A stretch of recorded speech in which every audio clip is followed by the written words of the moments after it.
Jake left the doorway, hurrying after Andrew, who continued to stroll away while speaking on the phone. Jake wasn't completely healed from his wounds, but he was a lot better than he had been weeks before. Dr. Hawthorne had made certain of it. He still wasn't allowed to return to the Hawthorne quarters, but he was enjoying the attention everyone was giving him. One would think he owned the damn place.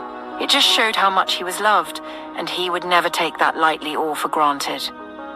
The security team sent to watch Christine had been doing a great job. There had been several attempts against her and the rest of the people listed for the hit, but so far, Captain's team had been able to curb the attacks. Christine called him every night, and Jake couldn't help feeling the growing tension between them.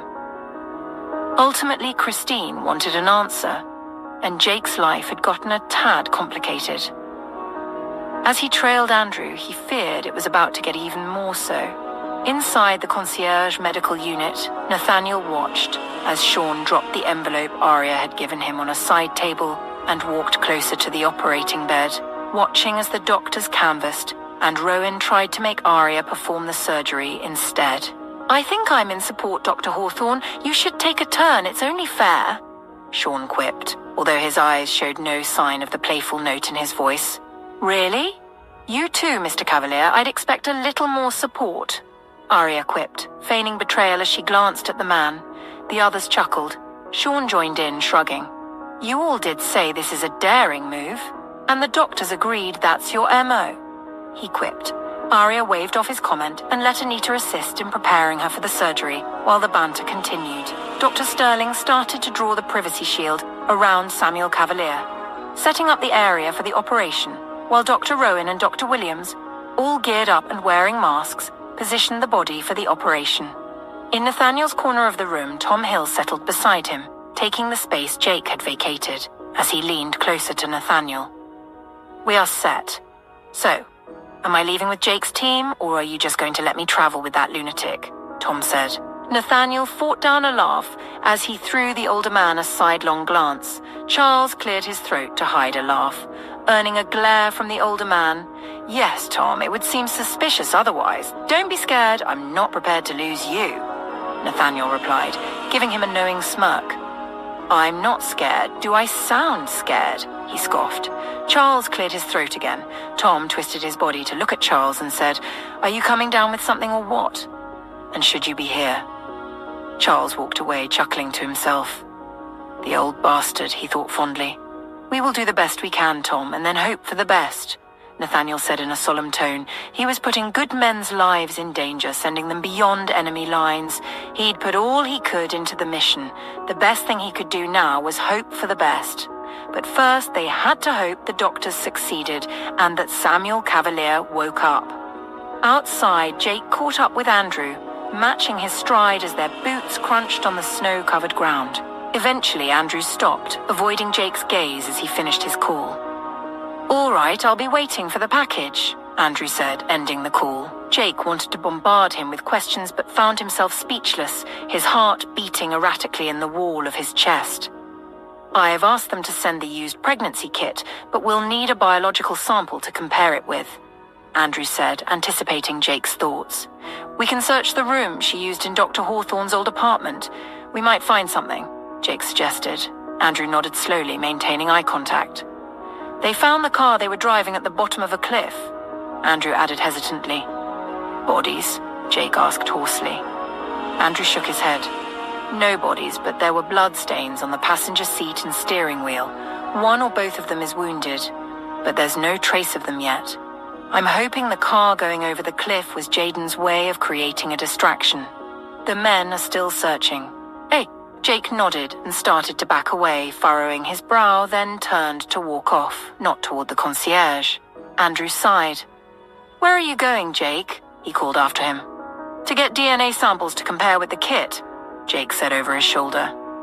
"I think it's best to let our forensic team handle that, Jake," Andrew replied. "I know how to get a sample, Andrew," Jake shot back. "Stop," Andrew ordered. When Jake kept walking, he added, "That's a direct order, Jake." Jake stopped, fists clenched at his sides, jaw tight, chest heaving with contained emotion. He was certain he knew what the DNA would reveal. Julia was carrying his child and missing. The thought of the Camorra getting hold of her while she was pregnant gnawed at him, the nightmarish scenarios playing in his mind. Andrew stepped in front of him. He could understand how Jake felt. He'd be agitated too, but they needed to stay calm and make informed decisions, not complicate things for Jaden with rash actions. I need you to think with your head right now, Jake. Giselle is with Jaden, and you know how tough they both are. Giselle isn't a vulnerable woman. She's back on her feet and doing just fine. Let's not mess things up for them. Let the men already on it continue their job discreetly, Andrew said. When Jake didn't respond, he added, "Please, brother, trust me on this." Jake met Andrew's eyes and said, "It's my child she's carrying, Andrew." Andrew nodded. "I guessed so, but remember, we haven't confirmed whose kit it was yet," he replied. Jake nodded slowly. Inside the concierge medical unit, Aria took her position at the head of the bed, with Rowan to her right and Dr. Williams to her left. Anita stood on the left side of the bed, and Dr. Sterling on the right. The atmosphere was thick with tension as everyone understood the gravity of the procedure they were about to undertake. "Let's begin," Aria said, her voice calm and commanding. She adjusted her gloves and Rowan passed her the scalpel. The monitors beeped steadily, marking the rhythm of their patient's heartbeat. "Anita, let's ensure the patient is properly sedated," Aria instructed. Anita nodded, double-checking the anesthesia levels and giving Aria a thumbs up. Proceeding to remove both lesions, Aria announced. As she made the initial incision, the room fell silent, everyone watching as she carefully cut through the scalp and exposed the skull. With precision, she positioned the drill and began the delicate process of accessing the brain. The sound of the drill was steady. "Can you see how she did that so fast and neatly?" Rowan gushed to Dr. Williams, who chuckled, especially when Aria scoffed. The five launched into light banter, a stark contrast to the hum of the machines in the background. "Bone flap removed," Dr. Sterling announced, handing the piece to Anita, who quickly safeguarded it. Focusing on the exposed brain, Aria said, "Rowan suction." Dr. Rowan positioned the suction device, helping to keep the surgical field clear. Aria worked fast, but with the utmost care, navigating through the brain tissue with precision. "We're approaching the medial temporal lobe lesion," Aria said, her eyes fixed on the area in question. She paused, her hands steady, as she mapped out her approach. "Dr. Williams, I need you to monitor the patient's vitals closely." "Vitals are stable," Dr. Williams confirmed, his eyes on the monitors. Aria continued with the resection, her movements careful but precise. She used the MRI scans and navigation tools to guide her, ensuring she avoided the critical structures surrounding the lesion. "We've resected the lesion near the hippocampus," Aria said. "Now let's move to Broca's area." She carefully navigated to the frontal lobe, mindful of the potential risks. "We need to excise this tumor completely," she said, not missing the glance Rowan threw at her. She refused to look in his direction. She was certain he could see the total mass of the tumor and was probably thinking she was insane to even try, but that was why he relinquished the scalpel to her. She was never the type to shy away from a challenge. "Rowan, keep the suction steady," she instructed. "Yes, doctor," he replied, the hesitation in his tone palpable, but he kept quiet. The team held their breath as Aria deftly made the critical incisions, then removed the sizable tumor as carefully as she could manage. "Tumor excised," she announced, her voice filled with incredulity, as if she couldn't believe she'd done it that neatly. The other doctors exchanged glances, smiles playing at the corners of their lips. Anita grinned with pride. From where Nathaniel stood, he could read the room and stationed his eyes on Aria, a proud smile stretching over his lips. He couldn't help but wonder if she had been that calm when she was operating on him. But the memories of her yelling, crying, and calling him a coward replayed in his head. He chuckled quietly. "Now let's close him up," he heard her say. The doctors alongside Anita worked quickly to patch up Samuel Cavalier and ensure all was secure. Aria stepped back, assessing their work before finally nodding to herself with satisfaction. "Good job, Aria," Dr. Rowan said, the pride in his tone evident. "We've done all we can." "Now we wait for him to wake up," Aria supplied, then added, "Well done, everyone." The team began to clean up, their movements efficient and practiced. Aria tried not to immediately hold her hands to her back, as she waddled off towards a privacy shield in a corner with the intent of cleaning up and removing her scrubs. She slouched as soon as she knew she was shielded, but then the shield moved. She quickly looked back to see Nathaniel stride in. She let out a sigh of relief as he came to stand behind her and immediately started to give her a back rub. "My God, you are a savior," she whispered, craning her head backward to look at him. Nathaniel chuckled and lowered his head to kiss her on the tip of her nose, making her lips stretch into a smile at the adorable act before Nathaniel covered her lips with his. "What now?" Tom Hill heard Sean ask. He sat up, directing his attention across the room before glancing at the time. He widened his gaze when he saw it had already been 4 hours since the surgery started. Rubbing his eyes, he couldn't believe he'd dozed off. He'd stayed up late ensuring their plans were intact and had only gone to bed around 2 a.m., or perhaps it was just his age catching up with him. A smirk appeared around his lips, making the corners of his eyes wrinkle. Bella would have a field day if he ever admitted that out loud. A movement to his left caught his attention, and he saw Andrew standing there with Charles, Jake, Aidan, Anton, and Lewis. He wondered if Andrew had any news about the G.I. Joe lady Jaden and their old nemesis Julia, aka Giselle.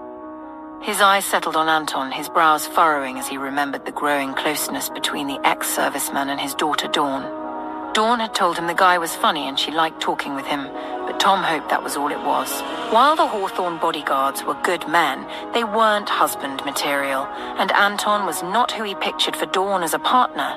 He hoped whatever they had was casual.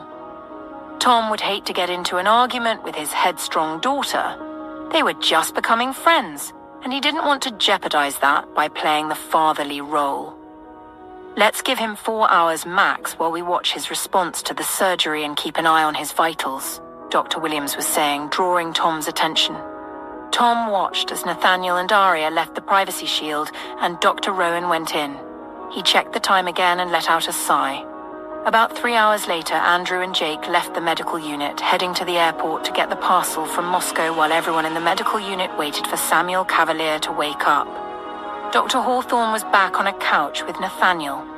Anita and Dr. Sterling were seated in another corner. Dr. Rowan and Dr. Williams were closest to Samuel Cavalier's bed.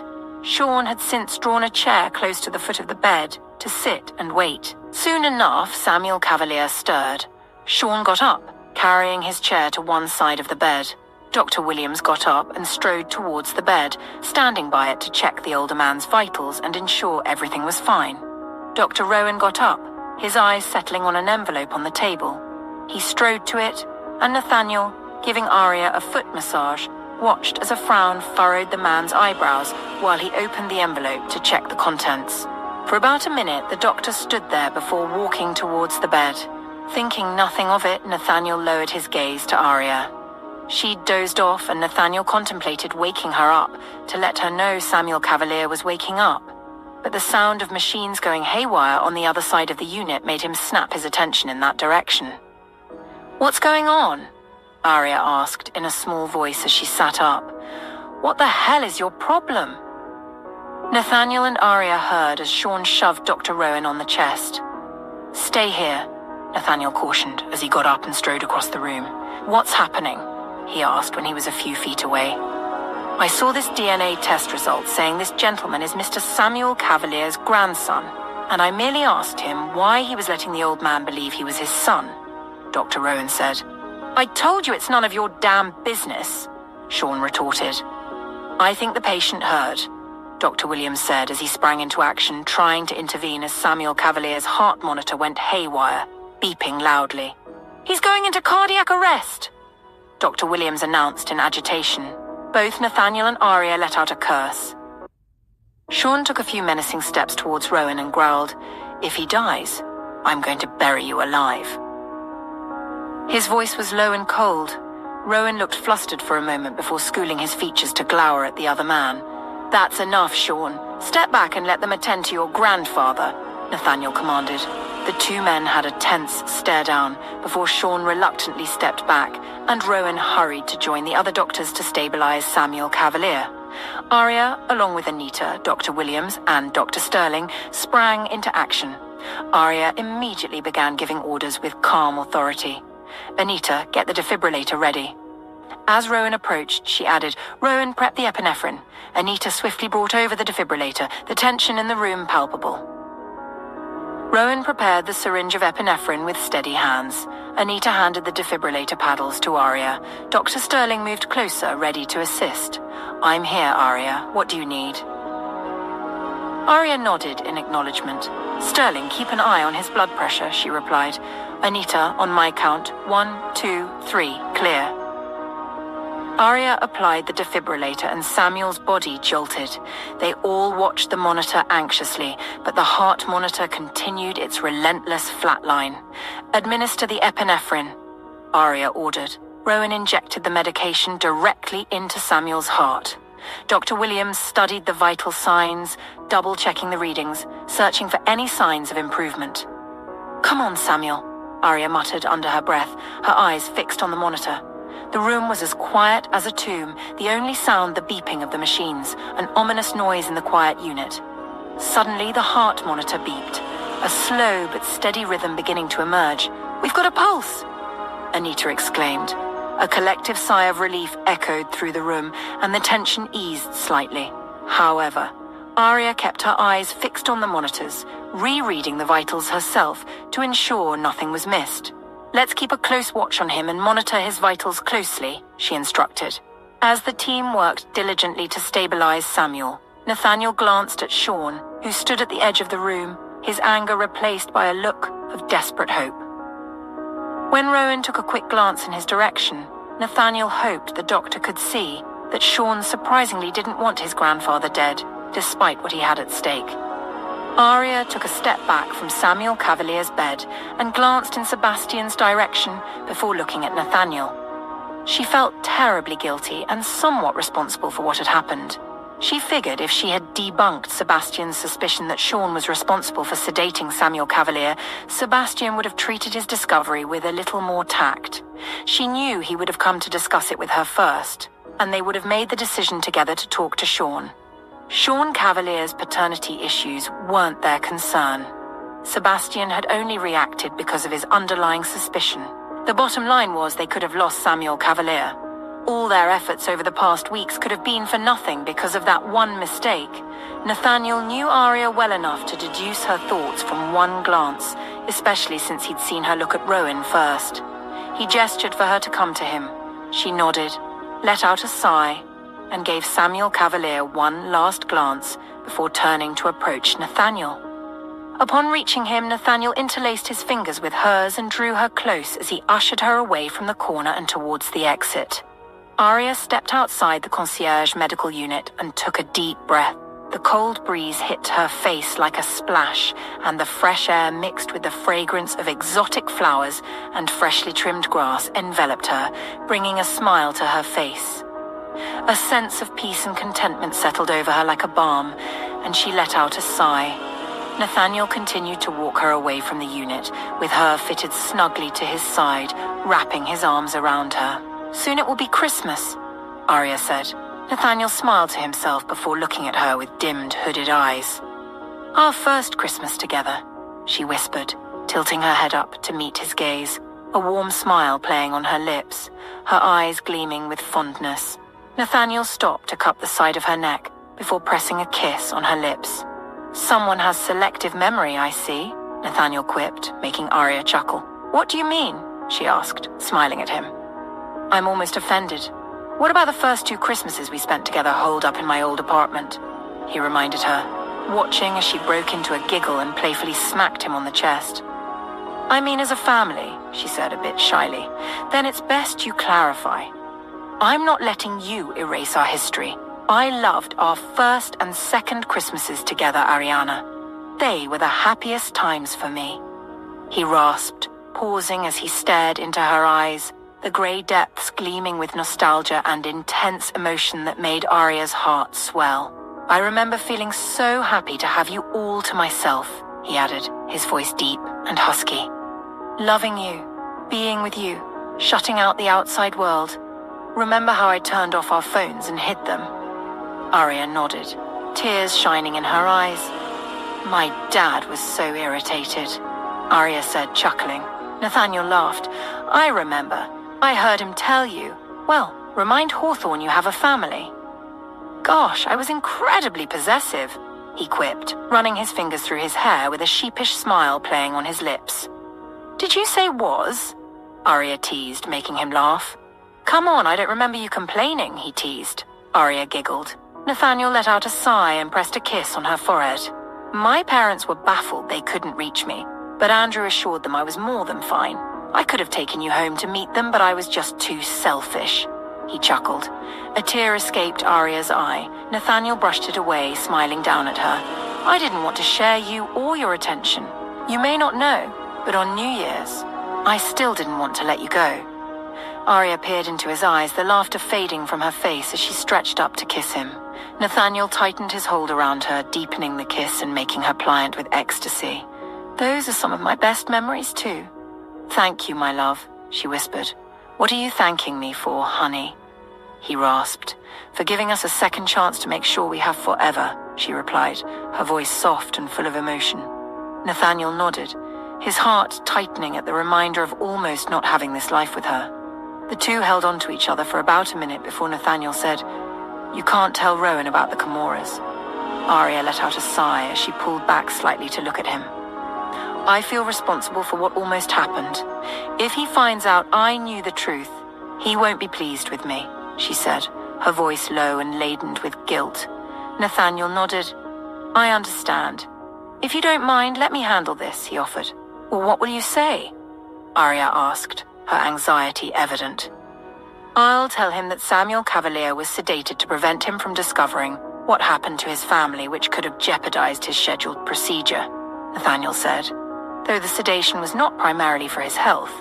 It was an afterthought, but it served the purpose nonetheless. "He'll want to know who did it, and if I know about it, if you say no, he'll be upset with you. Maybe we should avoid bringing it up. Samuel is doing well. The procedure was successful. We'll wait a bit longer before trying to wake him, and then start administering the Hawthorne miracle cure in a few days." "Everything will be fine," Arya said. Nathaniel smiled. "Darling, Rowan will need to get used to seeing Sean around a lot. We won't be able to avoid him until Samuel is back on his feet and out of our way. The two will need to get along." "How do we make that happen?" Nathaniel asked, cupping Arya's face and gently stroking her cheek. Arya sighed. "I understand. We need to call a truce," she replied. "Leave it to me. I'll take care of it," he assured. Arya nodded, offering him a hesitant smile. The weight of guilt was evident, and he didn't like that he had dragged her into all the Comora's nonsense. Hoping to bring back the sparkle in her eyes, he said, "You know the babies are due by Christmas, right?" Nathaniel changed the subject, watching as her eyes lit up with happiness. He chuckled. "Don't remind me, it's going to be a full house. I'm both excited and already tired just thinking about it," she quipped. "Ah, no exhaustion for you, my love. We'll handle it together this time," he said. Arya smiled and he leaned in to kiss her. "Plus, we have a house full of potential nannies and uncles. We'll be just fine," he joked. Arya giggled. "Love you, baby," Nathaniel murmured. "I love you more," Arya whispered back, her voice full of emotion. Returning to the concierge medical unit, Arya joined the doctors who were still gathered around Samuel's bed, discussing the cause of his sudden heart rate spike. Nathaniel stood a few feet away, hands in his pockets, studying Sean and Rowan. Sensing the tension between them, he called out, "Rowan, Sean, a word." The two men turned toward him, paused, and then approached. Nathaniel then headed back outside, followed by Charles and Will. Meanwhile, Andrew and Jake were on their way back from the airport with the parcel from Moscow. Andrew called the captain to request the assistance of his forensic team and instructed them to meet at Madison Avenue. Jake sat quietly, listening to the conversation.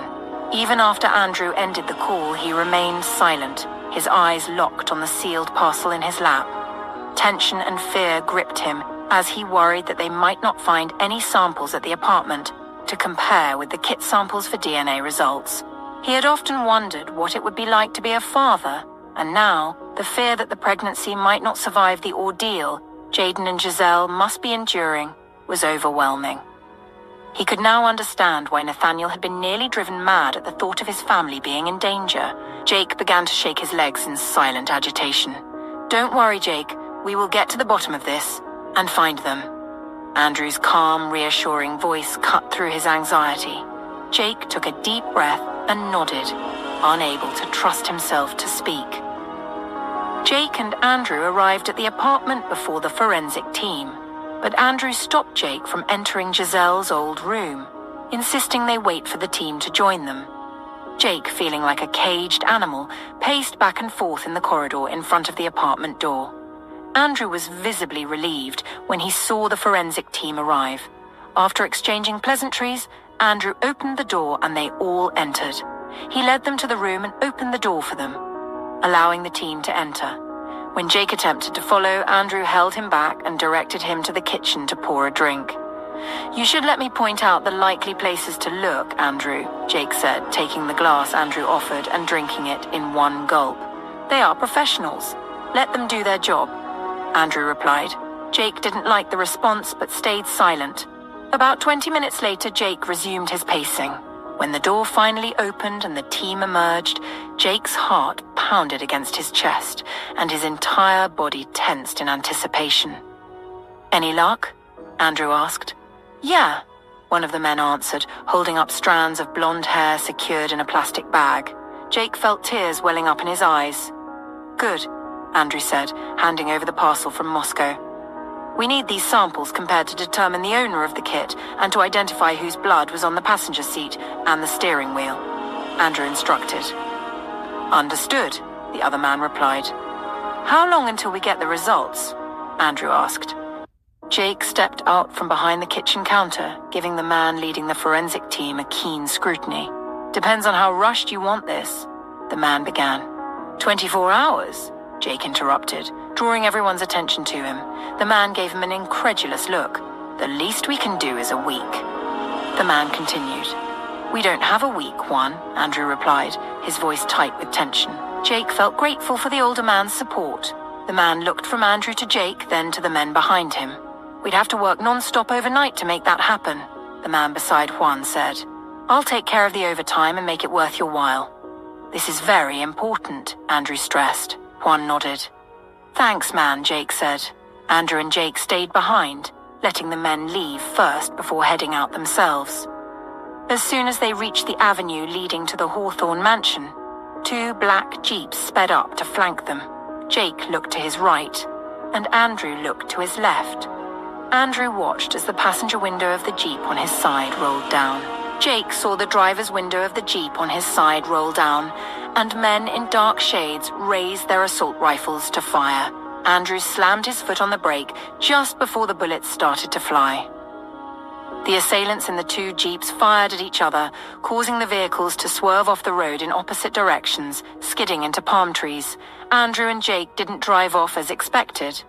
They exited their jeep and hurriedly approached the other vehicles. Jake headed for the jeep on the left, and Andrew took the one on the right. With guns drawn, the 2 men rushed to the jeeps. In almost perfect sync, they pulled the back doors of the jeeps open.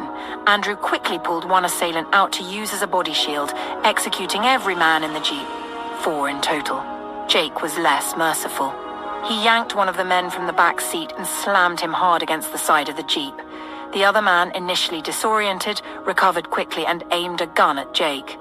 Jake shot him in the shoulder, causing him to cry out in pain. Holding onto the first man, Jake repeatedly slammed his head against the side door until he passed out. He then grabbed the second man. They wrestled, but Jake, being bigger and stronger, overpowered him. He slammed the man's head against the doorframe until blood was everywhere. By the time Andrew crossed the road to join him, the men were all bloodied. Jake dragged them back inside the jeep unconscious and locked them in. Andrew lowered his gun, watching as Jake walked around the jeep with determination to the driver's side to open the fuel tank. He cursed under his breath when Jake growled, "You might want to walk away now." Andrew did just that, making a quick call to Captain, letting him know they needed the cleanup crew. A few minutes later, both jeeps were on fire. As Jake joined him in their jeep and Andrew sped off, he thought the Camoras had no idea what Nathaniel was about to unleash on them by sending Jake in his Punisher mode after them. "You okay, man?" Andrew asked as the massive gate to the Hawthorne estate opened and he drove inside. "I'm good," Jake replied. Andrew's eyes dropped to Jake's right leg, which was shaking with evident agitation. Meanwhile, back at the concierge medical unit, Nathaniel walked outside the unit and stopped at a considerable distance, waiting for Sean and Dr. Rowan to join him with Charles and Will standing behind him.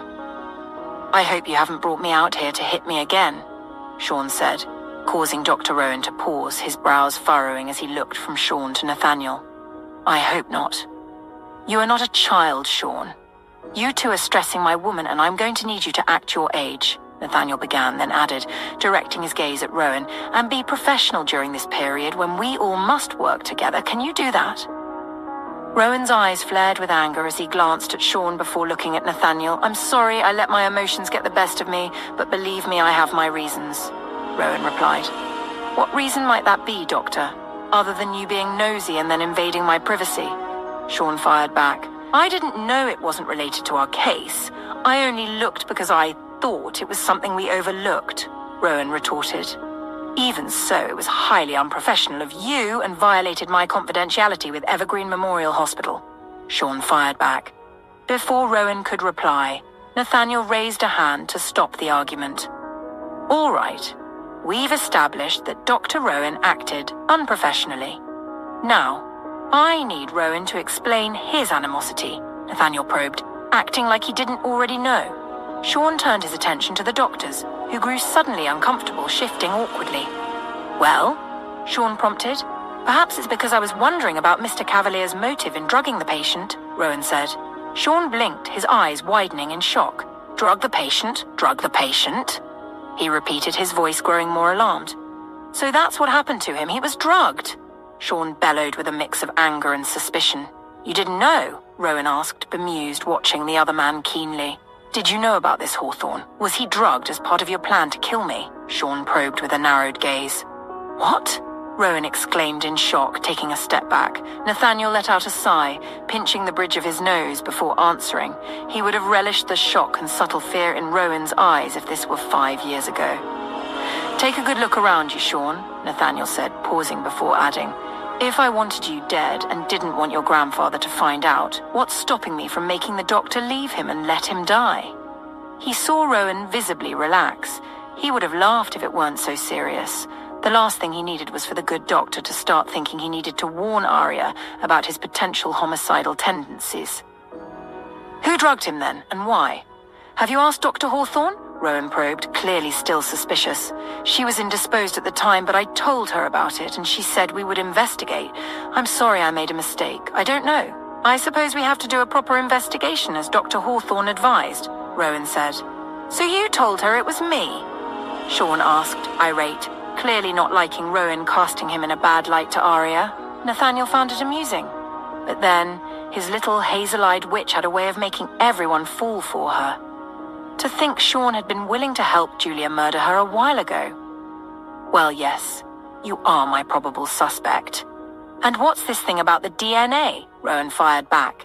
Sean took a menacing step toward him and growled, "I said it's none of your damn business." Rowan glowered at him. Nathaniel let out a sigh. "All right, now that all that is out, and Rowan knows you're not trying to end your grandfather for some nefarious scheme, can we all get along until Uncle Sam is out of danger?" Nathaniel interjected, drawing their attention. Rowan nodded. "Good. Please, Dr. Rowan, let's get back to the reason we're here. Sean needs to tell his grandfather about his father's death before he can leave." Nathaniel was saying, but Rowan interrupted him. "Do you think that's a good idea at this point? I mean, the man just almost had heart failure," Rowan said. "Don't worry, this news won't cause him that much distress." "My father was scum," Sean said, and strode away, leaving Rowan frowning at his retreating back. Samuel Cavalier didn't regain consciousness until midnight, just as Nathaniel was about to call Arya to retire for the night. Nathaniel glanced in her direction, and as if sensing him, she turned to look at him. Nathaniel's lips curved up in a smile, but then he assumed something must have caught her attention from the bed, as she immediately moved to the side of the bed and leaned slightly to look into Samuel Cavalier's face. Arya watched as the old man's eyes fluttered open, his brain activity displaying vividly on the digital brain imaging. Rowan quickly joined her, along with Dr. Williams and Dr. Sterling. Anita stood beside Arya, and they all observed as the older man struggled to open his eyes. The corner of the room where his bed was located was somewhat shadowed, so there was no risk of light reflecting into his eyes. Samuel groaned, and Sean, who had come to stand at the foot of the bed, called out, "Dad!" Rowan's brows furrowed in clear disapproval, but he remained silent. "Mr. Cavalier, can you hear me, please?" Arya asked in a warm but professional tone. Samuel's eyes focused on her. "Yes, I can hear you," he replied, his voice hoarse. "Great," Arya said. "Can you tell me where you are right now?" Samuel glanced around the room, his gaze momentarily unfocused. "I'm in, a hospital, I think." Arya nodded and continued. "Do you know what day it is?" He hesitated. "It's Wednesday," he responded with eyelids fluttering. Nathaniel strode across the room. Arya noted the crack in Samuel Cavalier's voice, but moved on. "Can you remember the names of the people in this room?" Samuel looked at the surrounding faces. "There's Dr. Rowan and Sean and others. I'm not sure of their names." Arya observed him closely, holding up her left hand in front of his face. "Can you follow my finger with your eyes without moving your head?" Samuel's eyes followed her finger, but Arya noticed a slight delay. She then asked, "Can you count backward from 20 to 1 for me?" Samuel started counting, but stumbled midway. 20, 19, 18, 15, 14. "Mr. Cavalier, can you repeat this sentence after me? The sky is blue and the grass is green," Arya prompted. Samuel repeated the sentence with some difficulty, his speech slightly slurred. Arya then asked, "If you were out in the cold without a coat, what might happen to you?" Samuel furrowed his brow. "You'd get cold, I suppose," he said.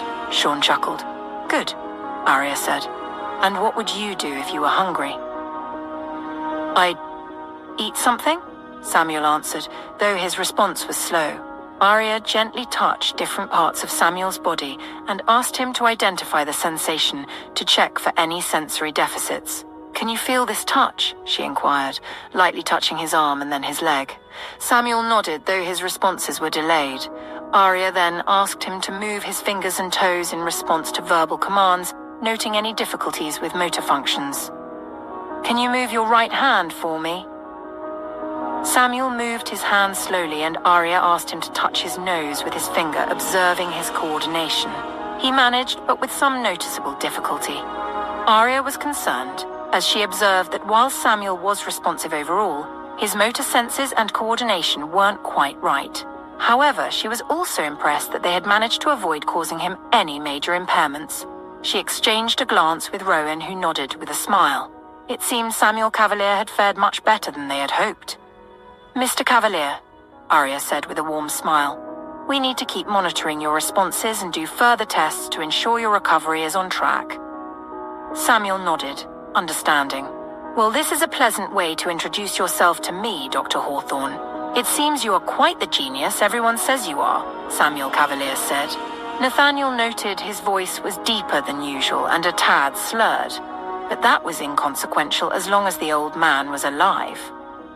"I'm happy to meet you too, Mr. Cavalier," Arya said, her tone expressing genuine pleasure.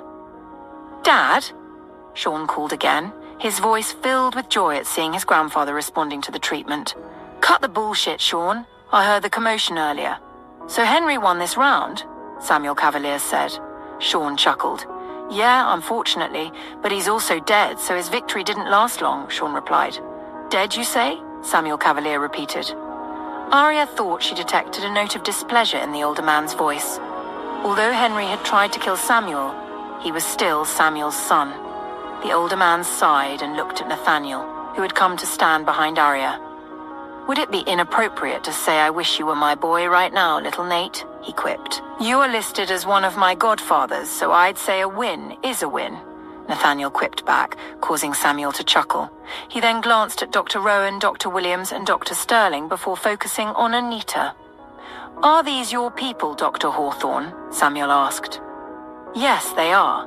We've all been working together for the past few weeks to get you back on your feet," Arya replied. The older man nodded. "Thank you all." "So what's next?" he asked. "Next, we need to see how effective the Hawthorne serum is before deciding if you'll need chemotherapy," Dr. Rowan explained. "Ah, of course, Nate's experimental drug, so you won the chance to use it on me?" Samuel probed. Nathaniel chuckled, especially as Arya looked up at him with a bemused frown. "I guess I did," he replied, winking at her. "I have to leave, Grandpa. I'm taking Henri's body home to bury him," Sean said. Samuel Cavalier held Sean's gaze for a moment before saying, "May I please have a moment with my son, doctors?" Sean exhaled shakily. "Of course," Rowan said, and the doctors, including Arya, stepped away. As Nathaniel began to follow, Samuel Cavalier said, "I'd like you to stay, Nate." Nathaniel nodded, kissed Arya on the forehead, and returned to stand by the bed. "Tell me, what did I miss?" Samuel invited. Sean looked at Nathaniel, who answered the question but left out Tom's involvement. "So it was Anne who sent men to blow me up with Sean at the hospital," Samuel Cavalier said. Nathaniel detected a note of defeat in the old man's voice, though it was tinged with a hard edge, showing underlying strength. "My next generation wiped out. All these years of building and planning have gone to waste," Samuel said almost to himself. "I'm still here, Grandpa," Sean interjected, his voice betraying a slight tremor of vulnerability. "Don't call me Grandpa, Sean. If we're to proceed as planned, we must learn to put the past behind us. So when you return to Naples, Anne must have a grave prepared for Henri. And for you. Make sure you're not silenced in any of those graves, son. Let the remaining years I have be at least peaceful," Samuel Cavalier declared. Sean nodded once. Nathaniel understood what Samuel Cavalier had just done. He had given Sean the green light to end the war one way or another. Nathaniel took a deep breath and let it out slowly. "Now, let the best man win." Nathaniel turned around, meeting Andrew's gaze before looking at Jake, nodding once. He then redirected his attention to Samuel Cavalier. Andrew glanced at Anton and Aidan, who stood up and began to exit the concierge medical unit. Aidan didn't get a chance to say goodbye to Noria, as their absence at the estate had to remain undisclosed. Once they were in the jeep heading to the airport, Jake locked eyes with Andrew, who said, "I'll let you know as soon as I find out." Jake nodded in acknowledgement. A few minutes later, they were aboard the plane, ready for departure. Jake settled into the co-pilot's seat, rested his head on the headrest, and dozed off. Much later, the shrill sound of his phone and its vibration woke him. He could hardly believe he had fallen asleep. Seeing it was Andrew calling, he answered, "Hello?" He held his breath, waiting for a response, and could faintly hear Nathaniel in the background, wondering if there were new developments. When Andrew didn't immediately reply, Jake pressed, "Do you have the DNA results? Is it Julia's?" His voice was low and almost primal. "They found them, Jake," Andrew replied. Jake's heart skipped a beat as he braced himself for the bad news he knew was coming. During the few months Giselle had traveled with Jaden on what she often called a survival pilgrimage, she had come to admire Jaden's ability to brush off any inconvenience. When Giselle burned their dinner, Jaden would grin, trying to mask her disappointment, and announce, "I guess it's Czar's treat for dinner." She always made it seem like they were upgrading their food choices. Giselle couldn't help but laugh the first time she discovered that Jaden's idea of Czar's treat was a simple sandwich with just jam or butter, especially when Jaden ate it with such enthusiasm, making it sound like the best thing ever. As soon as Giselle began to recover from her gunshot wound, Jaden had dedicated most of her time to teaching Giselle survival skills and escape plans in case of an ambush. Giselle felt that the last few weeks were the only time she had truly felt alive. Even though she still couldn't remember her past life as Julia Davies, she sensed that this was her first genuine friendship, similar to what she had with Jake Darfield. She exhaled shakily and looked at Jaden, noting that Jaden hadn't made any of her usual dismissive remarks or displayed the optimistic nature that had kept her spirits up for weeks. Instead, Jaden was trying to pad her bleeding side while fending off the assailant's barrage of gunshots. Giselle glanced in the rearview mirror. The motorbike lights cut through the cold, cloudy night, their flashlights like fireflies behind them, flanking them, and above the highlands. There were many of them, and the ground was covered in snow. Giselle doubted they would get far. None of Jaden's escape plans had accounted for Jaden being shot. However, Jaden had always made one thing clear. If they were ever ambushed, Giselle was to save herself and find her way back home to Andrew. Giselle had always agreed, but now the challenge was in carrying it out. Could she really leave Jaden to her fate? Remember what we planned. Drive through that tunnel and stop the vehicle. You will get down and take the hidden tunnel to the other side. There's a backpack hung on the wall along the tunnel. Take it and keep going. Don't look back. Everything you need is inside it, Jaden was saying when another bullet whizzed through the windshield, hitting her right in the side of the neck. Giselle let out a loud scream as Jaden slumped sideways on the seat. "Jaden!" she cried. "No, no, no," she muttered repeatedly in utter dismay, her voice shaking terribly. One of the men on the bike tried to get inside the car. Giselle acted on pure instinct, picking up the gun between Jaden's thighs and firing at the guy. He flopped onto the open window frame. "Jaden!" Giselle screamed again with hesitant hope, but when Jaden didn't respond, she started to cry, thinking this was the end. Just when she believed she could finally have a life with a child made out of love, it was going to be taken away from her. Suddenly, Jaden stirred, groaning in pain. Hope surged inside Giselle as she let out a triumphant laugh. "Jesus, Jaden," she said, sobbing. Jaden tried to sit up, holding her hand to the side of her neck, trying to stop the bleeding. "Son of a..." she cursed under her breath. "Please tell me you're okay," Giselle cried, her voice shaking with fear. "I doubt you're going to let me have it either way with you screaming," Jaden quipped. Giselle shook with laughter, crying and laughing at the same time. Jaden tore off her shirt to tie it around her neck, but Giselle could see her movement was sluggish and she was losing blood. Looking up ahead, she saw the abandoned overhead bridge that Jaden had earlier instructed her to head to. Taking a quick, shallow breath and continually wiping away her tears, she looked in the rearview mirror, seeing the men were still in hot pursuit. There was no way she could go far with them, following like a pack of hyenas, even if Jaden managed to lure them away from her to escape. They would find her soon enough. The walk back to town was about 1 kilometer at least, and they were on motorbikes, outnumbering her. She knew survival skills, but was nowhere near having Jaden's combat skills. She lowered her gaze to Jaden's gun that was now on her lap. Nodding to herself, she shook with tears.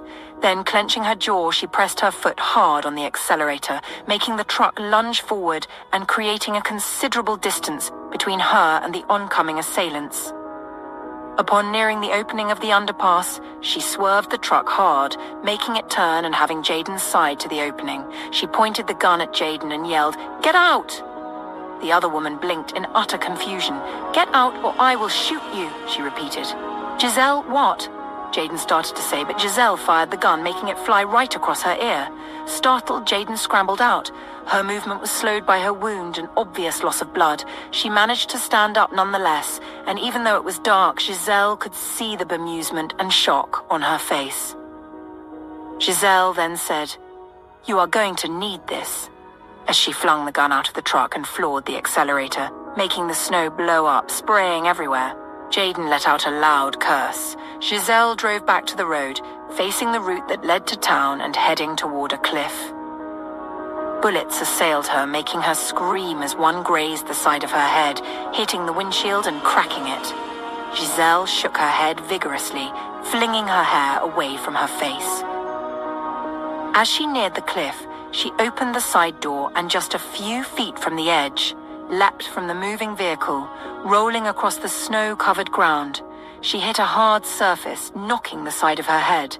For a few moments, everything was hazy. She blinked repeatedly, struggling to keep her eyes open. Flashes of scenes appeared in her mind, her in a ditch on the run and in the back seat of a Jeep with Jake. The sound of the truck exploding over the cliff echoed, lighting up the ground and pulling her back to reality. She wondered if these images were fragments from her past life.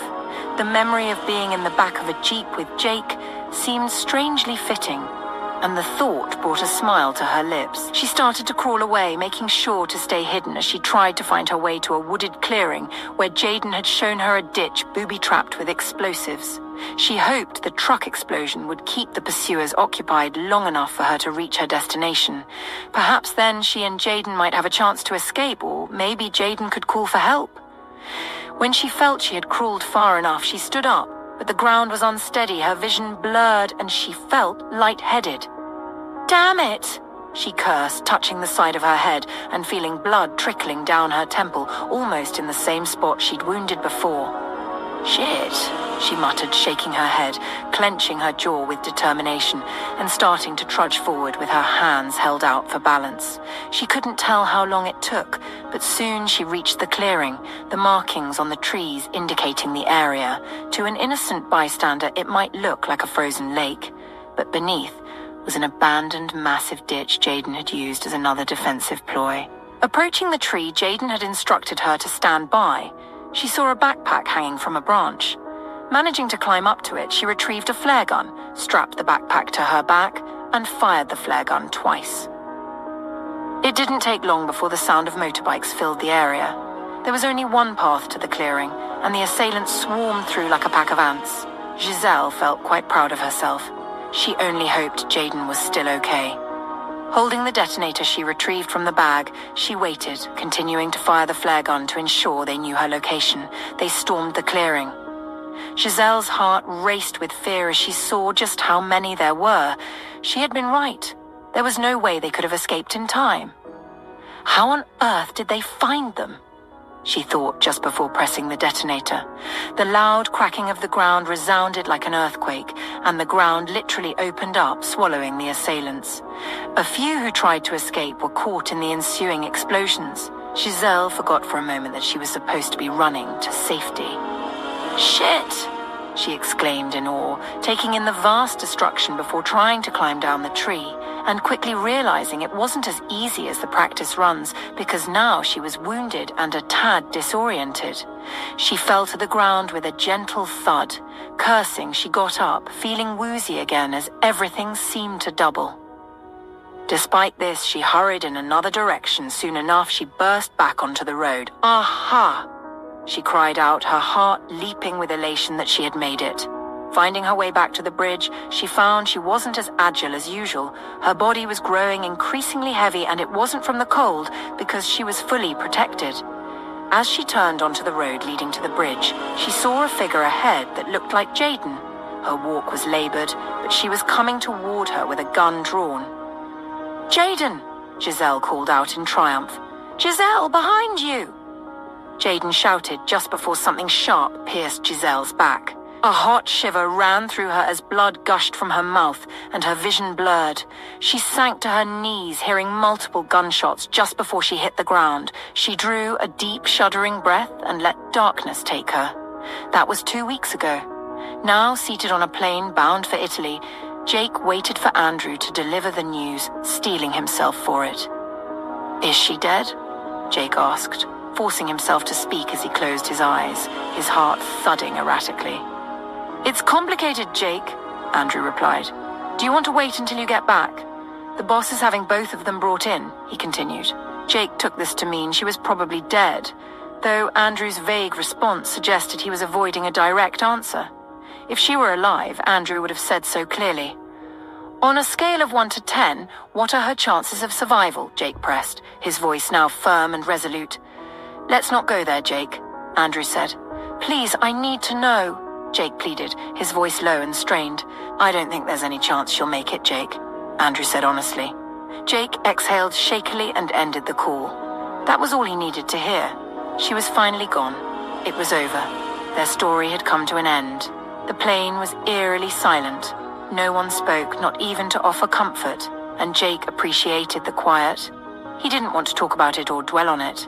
It was done. It was over. Earlier at the Hawthorne residence, Nathaniel arranged for Henri's body to be transported to the airport, accompanied by Sean and 5 Hawthorne guards led by Lewis. Samuel Cavalier had slipped back into unconsciousness due to the experimental drugs administered through his IV.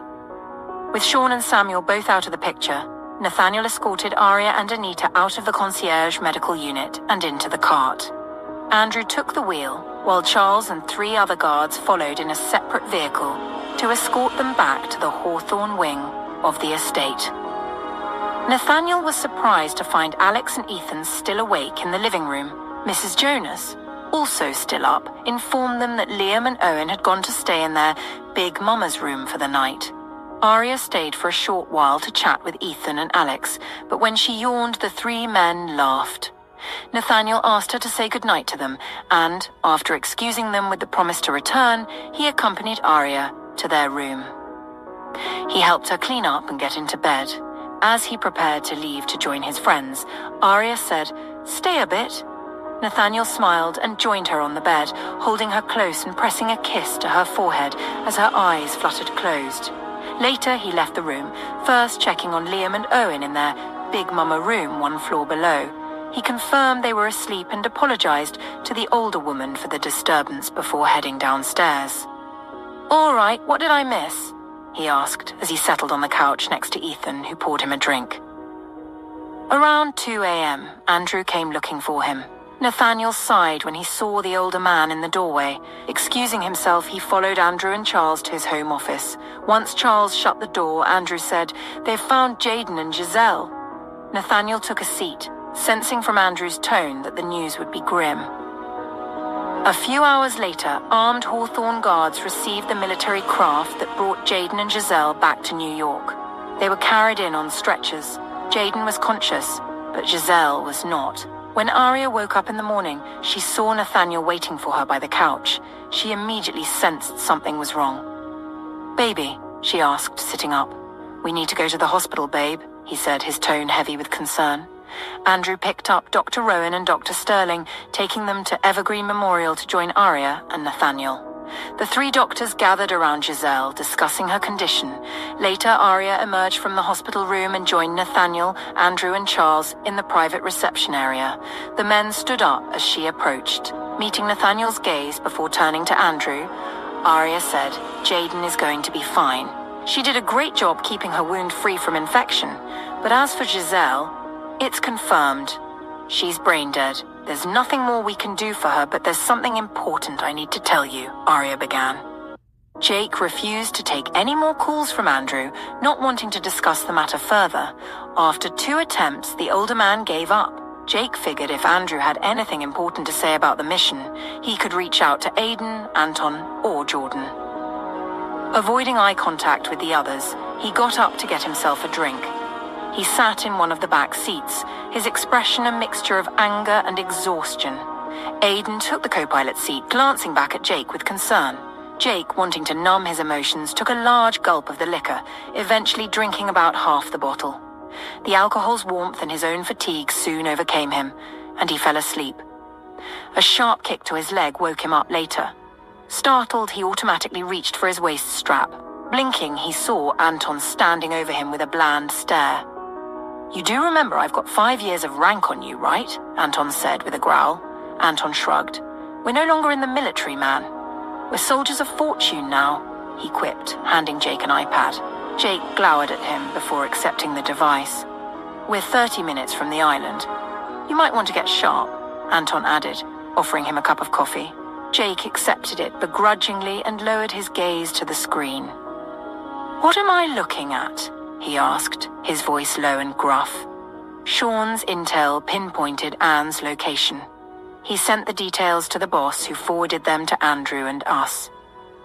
"Since you're treating your phone like a plague, I figured, as the mission leader, you should see it," Anton explained. Jake narrowed his eyes. "Tone down your cockiness." "I'm not in the mood for your clowning," he retorted. "Oh, really? You don't say?" Anton paused, scrutinizing Jake before adding, "You seem like your usual self to me." If Jake wasn't in a foul mood, he would have laughed.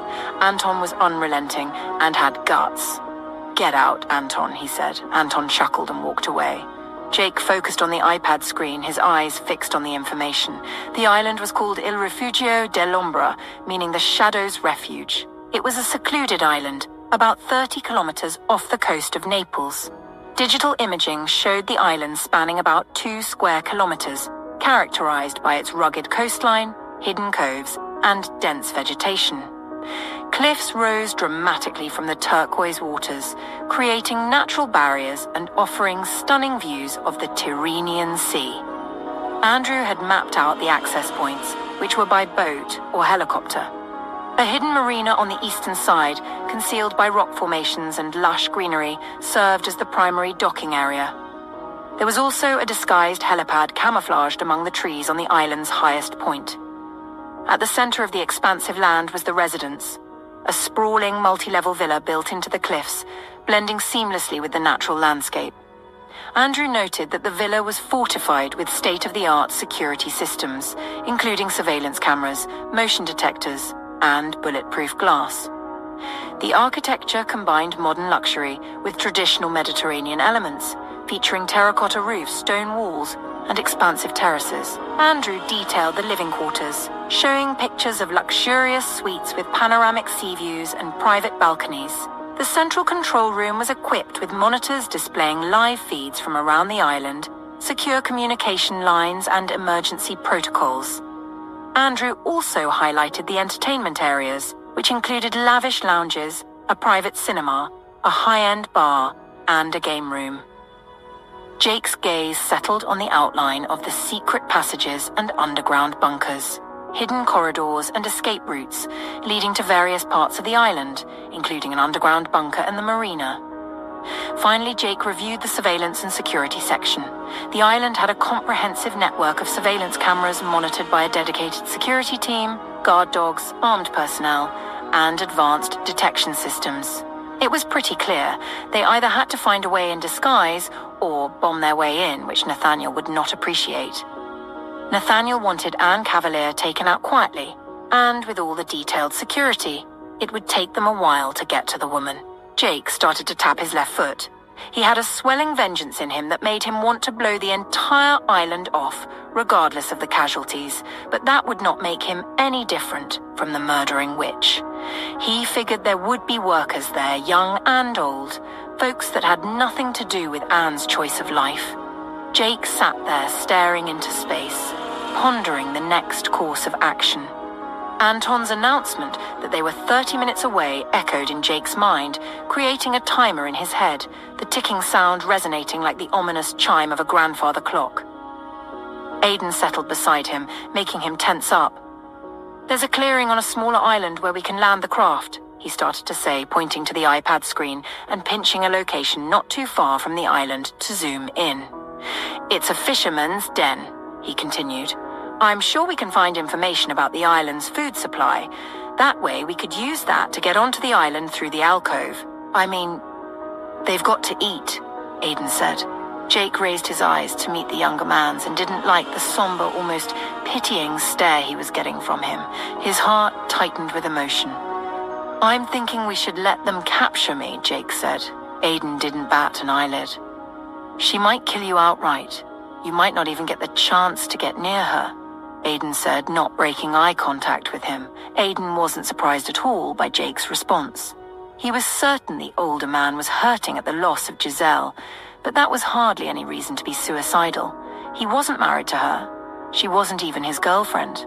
Although whatever they had was something unique and rare, it was still no reason to throw himself over a blade for.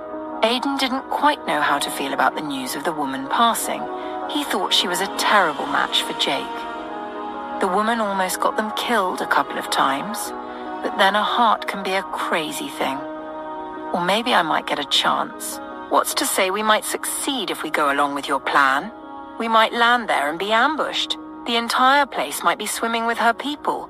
They might report our arrival before we even land," Jake countered, sounding level-headed even though he felt far from it.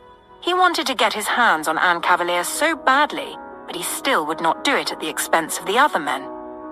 "I say you let me drop into the water and swim close to the alcove," Anton chipped in, drawing their attention. "I could take advantage of the secret passageways and get in unnoticed," Anton suggested. "We have one more option," Jordan said from the pilot's seat. "Let's hear it," Jake replied. "We could lure her out of the island. It's risky since we'd have to be in the water or on a small fisherman's boat, making us easy targets. But it might be our best shot," Jordan explained. "And how do you plan to get her out? She has a bunker to hide in case of an attack." "The last thing I want is for us to spook her and make it harder to reach her," Jake said. "Well, if everyone around her starts going comatose, she'll have to leave," Jordan responded. The other men looked skeptical. Jordan gestured towards the back of the craft. Anton went to check the weapons stash and discovered a canister labeled toxic gas.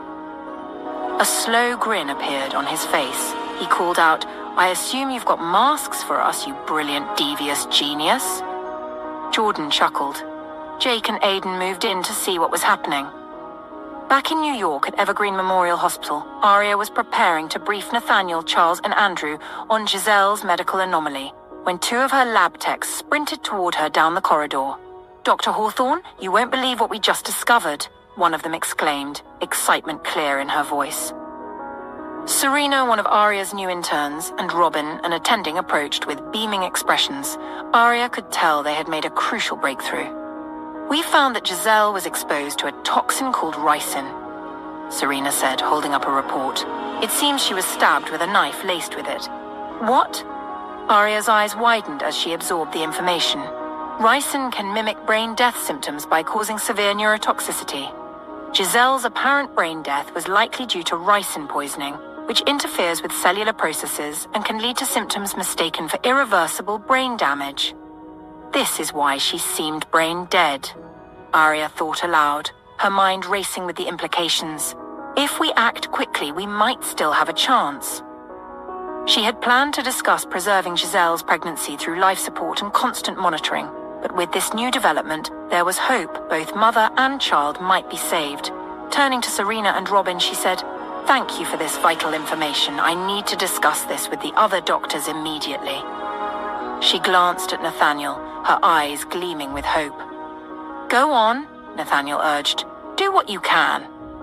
He added in approval. Aria nodded, turned and hurried inside the hospital room with the lab attendants in tow.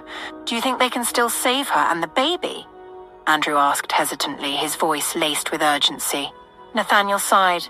"The toxin in question is quite damaging, and it's been in her system for 2 weeks," he said, and left it at that, knowing the severe organ damage the toxin could cause. But if anyone could find a way to help the baby, Nathaniel believed Aria could. Inside the hospital room, Aria quickly briefed Dr. Rowan, Dr. Williams, and Dr. Sterling on the findings, handing the report to Rowan. "So her apparent brain death was due to the ricin poisoning?" Dr. Williams asked. "Yes," Serena confirmed. "Damn," Dr. Williams muttered under his breath. "Ricin causes severe neurotoxicity, which can mimic brain death by disrupting cellular processes. Since she's been exposed for 2 weeks, her condition is critical. We need to act quickly to manage the damage," Aria said. "Aria?" Dr. Rowan started to speak, but Aria interrupted him with a determined shake of her head. She knew he might be about to declare the situation hopeless, but she wasn't ready to concede. "Help me save her child, at least. The child is for a dear friend, and I'm not going to give up until there's absolutely nothing we can do. Do you understand?" Her voice was filled with resolve. Rowan nodded and joined the other doctors, already preparing to address the immediate needs. "We'll start by administering activated charcoal to limit further absorption of the toxin," Dr. Williams announced. Rowan nodded in agreement.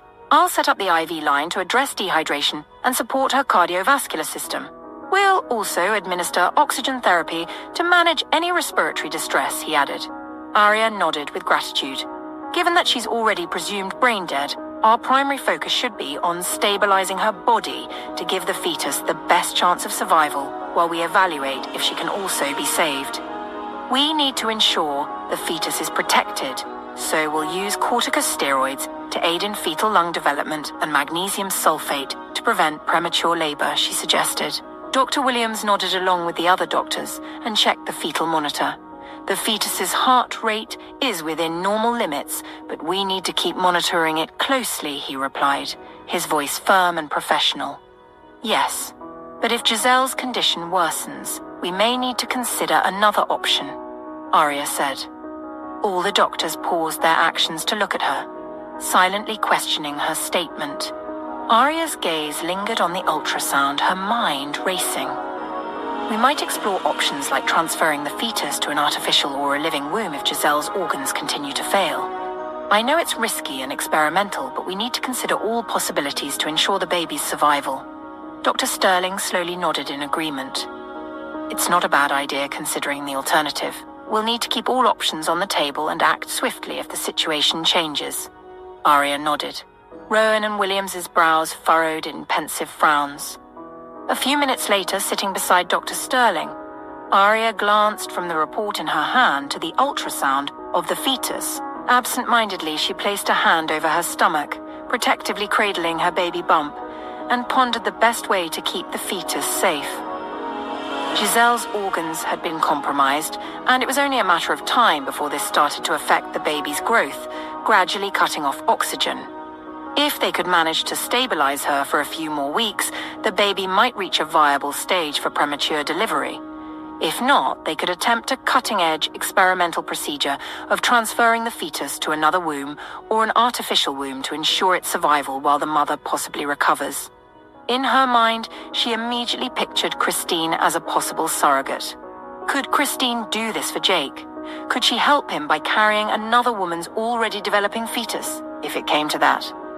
On the way back to the Hawthorne estate, Arya glanced outside the jeep transporting her and Nathaniel and saw two black jeeps flanking them. Adam was driving the one on the left, and Will was driving the one on the right. Andrew was driving their jeep with Charles in the front passenger seat. The jeep carrying Dr. Rowan, Dr. Williams, and Dr. Sterling was right behind them, all moving at an incredibly high speed. Arya was slightly fascinated by how the Hawthorne guards managed to move in such perfect sync. She let her mind drift a little as she stared outside, not wanting to dwell on Giselle's case. But as soon as her name popped up in her head, she sighed. Nathaniel drew her close, making her rest her back against him as he snaked one arm around her middle, placing his open palm on her baby bump and gently stroking her through the fabric of her gown. God forbid if I were to develop a complication that required you to choose between me and our babies. What would be your decision? Arya asked, craning her neck to look into Nathaniel's face. He met and held her gaze, his eyes dark and hooded. What would you prefer my decision to be? He asked, his voice low and deep. I'd probably prefer you save our babies, she said with a comical cringe. And do you think I would do that? Choose the babies, he rasped, the corners of his eyes wrinkling in a semblance of a smile. Arya sighed and shook her head. It's a good thing you know me well enough to answer that question yourself, Ariana. We already have 2 boys, and even if we didn't, I would not lose you for anyone or anything in the world. I hope that's clear, he replied. Arya burrowed deeper against him as Nathaniel pressed a kiss on her hair. We tried, right? Despite how she treated us, we did try to give her a second chance. Arya said, her voice tinged with emotion. Yes, baby, we tried, Nathaniel replied. He knew for certain that, left to him, he wouldn't have lifted a finger to help Julia or Giselle.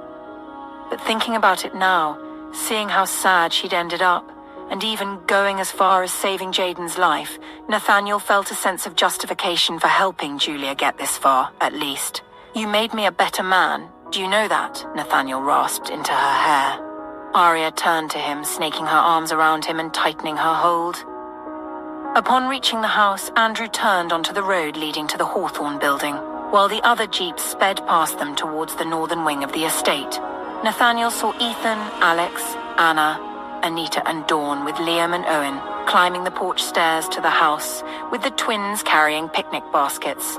Nathaniel wondered where they had gone for a picnic, considering the grounds were dusted with snow now that winter was fast approaching, and with the erratic and unpredictable weather due to global warming.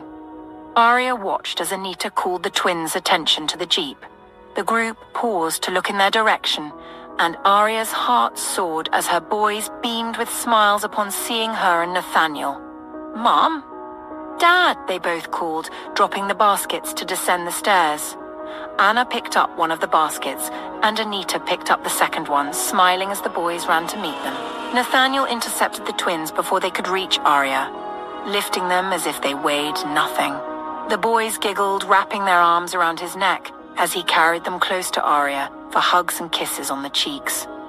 My nights, she gushed. The two launched into recounting their picnic, explaining how Uncle Ethan had allowed them to carry the heavy picnic baskets. See, Mom, I have muscled up like Dad, Liam announced, showing Arya his little biceps. Owen rolled his eyes, making Nathaniel laugh. Oh. He's making child labor seem so cute, Ethan quipped, causing Nathaniel to shake with laughter. You are a terrible person, Arya said to Ethan. It's called carrying what you can eat, Ethan replied smugly. There's no changing him. It's too late. We just have to roll with it, Alex chipped in. I didn't realize it until we were almost in the atrium. Poor things, Dawn interjected. Don't make it sound like I didn't do my share of lifting, Ethan protested. Besides, it was their idea to carry it. You could have told them no, Arya replied. And why would I do that? They are big enough to carry the basket, Ethan countered. Wait, are you saying he tricked us? Liam exclaimed in annoyance. Owen hit his palm against his forehead before saying, no wonder he kept saying it was heavy. The two glared at Ethan. If it were in Sylvan Ridge, I would pay you $5 to mow my lawn while I supervise, drinking beer on the porch. That's called adulting, not tricking. Elders did it to me growing up. Don't be a baby about it, Ethan said unabashedly. I agree with Arya. You are a terrible person, and I'm revoking your uncle privileges, Nathaniel said as they all milled inside the house, laughter echoing in the foyer as they continued the banter. In the living room, Nathaniel put Owen and Liam down. Liam went to stand by Ethan and said, Would you like me to do any more child labor, Uncle Ethan? Owen joined in. Yes, Uncle Ethan, shall we help take off your boots? He scoffed. Anna turned away to hide a laugh.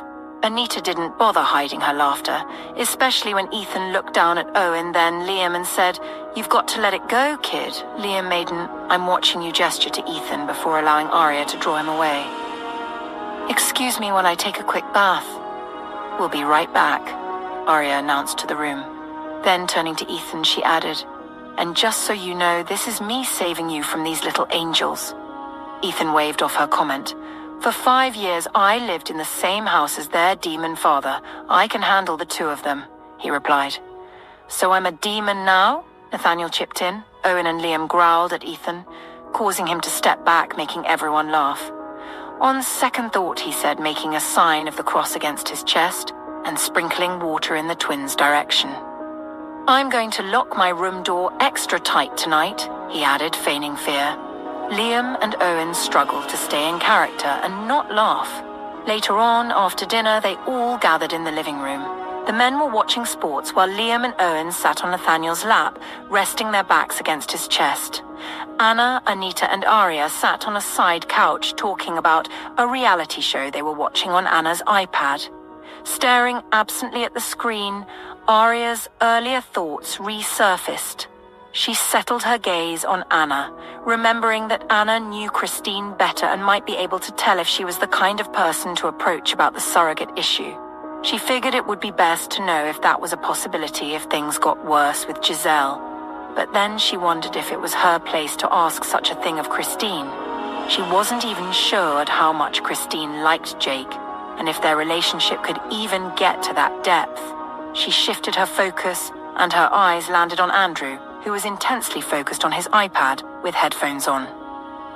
She wondered if whatever he was doing had anything to do with why Aiden, Anton, and Jake were nowhere to be seen. She thought perhaps she could ask about Jake and Christine's relationship. Andrew and Jake seemed close. Maybe the older man could tell if she was barking up the wrong tree and should focus more on artificial wombs as the only option. But Arya figured there was no harm in trying. If Christine was planning to have a future with Jake, carrying his child and getting the opportunity to bond with the child might help their relationship and might even make Christine feel more part of that sacred union, enough to love and accept the child as her own. Earth to Arya, Anna quipped, drawing her out of her thoughts. Arya smiled sheepishly. Sorry, it's been that kind of day, she said. Want to discuss it? Anita probed, meeting and holding Arya's gaze. Arya threw her a smile. She was certain Anita could guess that something was troubling her. Then, darting her gaze from Anita to Anna, she figured they were women who would be perfect to pick their brains about the matter. Perhaps their responses could help her make her decision whether to forget it or speak to Andrew about it. Arya leaned forward on the table, prompting the other two ladies to imitate her posture. She then said, hypothetically speaking, if a doctor approached you and told you that a man you are dating or engaged to be married to has a situation where his pregnant ex, who might be dying, needs a womb to carry the embryo to term and asks if you wouldn't mind being the surrogate, how would you feel about that? The two women watched her with wide eyes. Shut up, who is it? Anna probed in a hushed tone. Friend? Arya, caught off guard, replied. She hadn't been expecting that reaction. She chuckled. Man, I would be terribly heartbroken because 1, the ex was about to be a martyr, and I was about to be a mere oven carrying a bun. I must really love the man to put myself through that. "And I know it is dangerous for me and the baby," Anita replied. Arya nodded. Anita is right. It would be emotionally crushing. But like she said, if I truly loved the guy, I might consider it after I've heard all the pros and cons, because I wouldn't want to put myself through a procedure that might jeopardize my own chances of having kids. Wait, doesn't that make the baby partly mine also? Anna asked with keen interest. No, Anna, the surrogate's role is critical for carrying the pregnancy to term, but the baby's genetic material remains that of the biological parents, Arya replied. Wow, that's really a big favor to ask of someone, unless the surrogate cannot have a child of their own for some reason. And that's the closest they could get to birthing a child, Anna added. So neither of you would consider it. Arya probed with interest, her brows furrowing. Perhaps being a medical professional made her focus solely on how the procedure would affect the baby, and not the woman making the decision to be, as Anita put it, an oven. Her frown deepened as she tried to imagine herself in those shoes. If it were Nathaniel, could she do it for him? The fact that the word yes popped into her head without a second thought showed just how sacrificial one can be when in love. She took a sidelong glance at Nathaniel sitting there watching sports with their boys resting on him. Her heart fluttered with emotions at the sight of him, his words in the car replaying in her head. I would consider it for Andrew. I'm not going to lie. It would be hard to just say no in such a case, Anita said with a sigh. Same here, but oh boy, would I make him sweat it, Anna said, making Arya and Anita laugh. So will you tell us who this friend is? This friend that I don't know? Anna probed. Arya let out a sigh, deciding she might as well ask the burning question. Do you think someone like Christine would agree to do something like that? Be an oven for her boyfriend's child? Arya asked. Anna gasped, her mouth hanging open for a moment. She is a freaking bleeding heart. I'm pretty sure she would say yes, Ethan said from behind Arya, drawing the women's attention. Arya turned around in surprise. How long have you been standing there? She asked in dismay. Long enough to hear what this witch coven meeting is about, he quipped. Arya threw a table mat at him, making him wince reflexively. I'm curious how Ethan survived school without getting murdered, Anita said with comical surprise. 2 words. Nathaniel Hawthorne. Alex replied from the couch. Nathaniel shushed him, gesturing to the twins, who were asleep, signaling that he shouldn't wake them. Let's get them upstairs, Alex whispered, smiling down at the twins as he got up to help Nathaniel lift Owen. The 2 left, carrying the twins. Seeing that they'd succeeded in drawing Andrew's attention, Arya got up from the chair to join him in the corner seat. Andrew watched Arya approach with a wary gaze, as if she were a predator. Arya chuckled when he widened his eyes as she sat down beside him. Anita's giggle echoed across the room. So what do you think? Do you think Jake likes Christine enough for us to ask such a sacrifice from her? Arya probed. Andrew readjusted himself on the seat. I think we should let Jake decide if he wants to involve Miss Christine, Andrew replied, picking his words carefully. Okay, then call him and ask, because it's important we are ready for anything, Arya prompted. You mean like right now? Andrew replied, stalling, thinking it might not be a good time to discuss babies and Christine with Jake. Or was it? His brows furrowed. Jake hadn't picked up when he called to tell him about his child and the DNA results. Perhaps telling him about the baby might make him less reckless. So? Arya pressed. I called him earlier and he didn't pick up, Andrew replied. Who else is with him? Arya asked. Jordan, Andrew said, not wanting to mention Aidan or Anton, because Dr. Hawthorne might say they weren't fit to be up and about just yet, even if the men felt otherwise. Call Jordan then, and tell him. It's important, Andrew. If we can't ask her, then I can focus on other options, Arya said, even though she felt that Christine acting as a surrogate might be their best option. Andrew nodded in agreement. Meanwhile, approximately 280 miles away, Jordan was lowering the craft onto a clearing on a smaller island, not too far from Anne Cavalier's abode. The 4 had decided to divide themselves and use all the suggested strategies to increase their chances of reaching Anne Cavalier more quickly and effectively. Jake was to go to the fisherman's dock and blatantly ask questions about the Camorra. They figured if Jake pushed hard enough, Anne might get wind of it and have him captured and brought to her. Anton was to go underwater with the toxic gas to access the island through the secret tunnels and position the gas effectively. Aidan was to act as Jake's backup, a shadowed figure tailing him unnoticed in case Anne's people decided they wanted him dead. Jordan was to look for a means of getaway in case all the plans went south and was to try to create a distraction by sending in missiles. The four were gearing up when Aidan's phone chimed with a notification at the same time as Anton's and Jordan's. Jordan was the first to open the message and saw it was from Andrew. Aidan picked up his phone and saw the message, slowly sitting down. Anton let out a curse.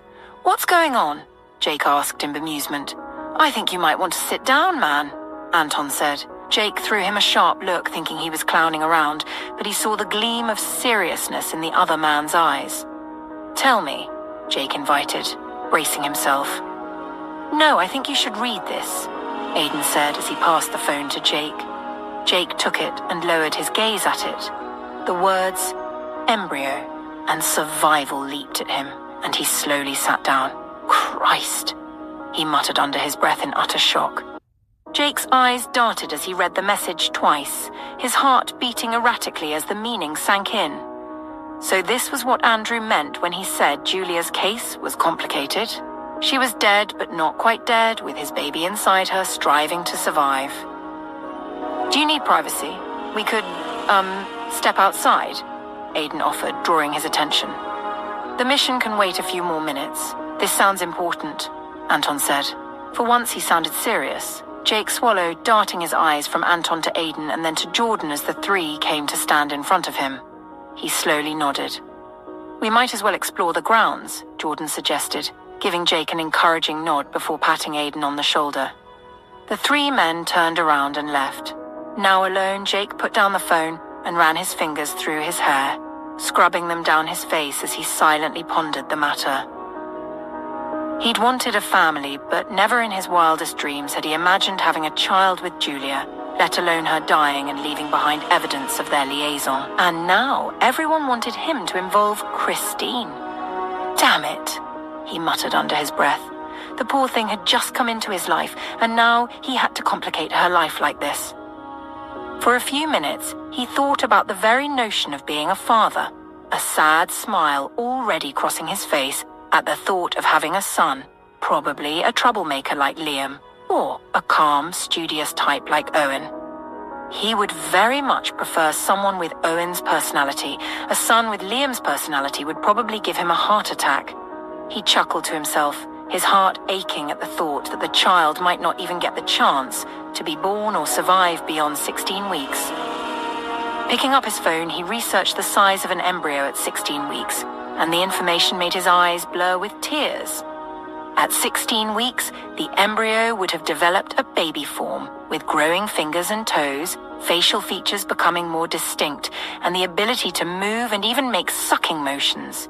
The heart would be pumping about 25 quarts of blood each day, and the baby would have started developing tiny bones in its ears, making it possible to hear sounds. He looked back at the message, rereading it and noting all the warnings Andrew had carefully included, wanting him not to get his hopes up, but not give up entirely.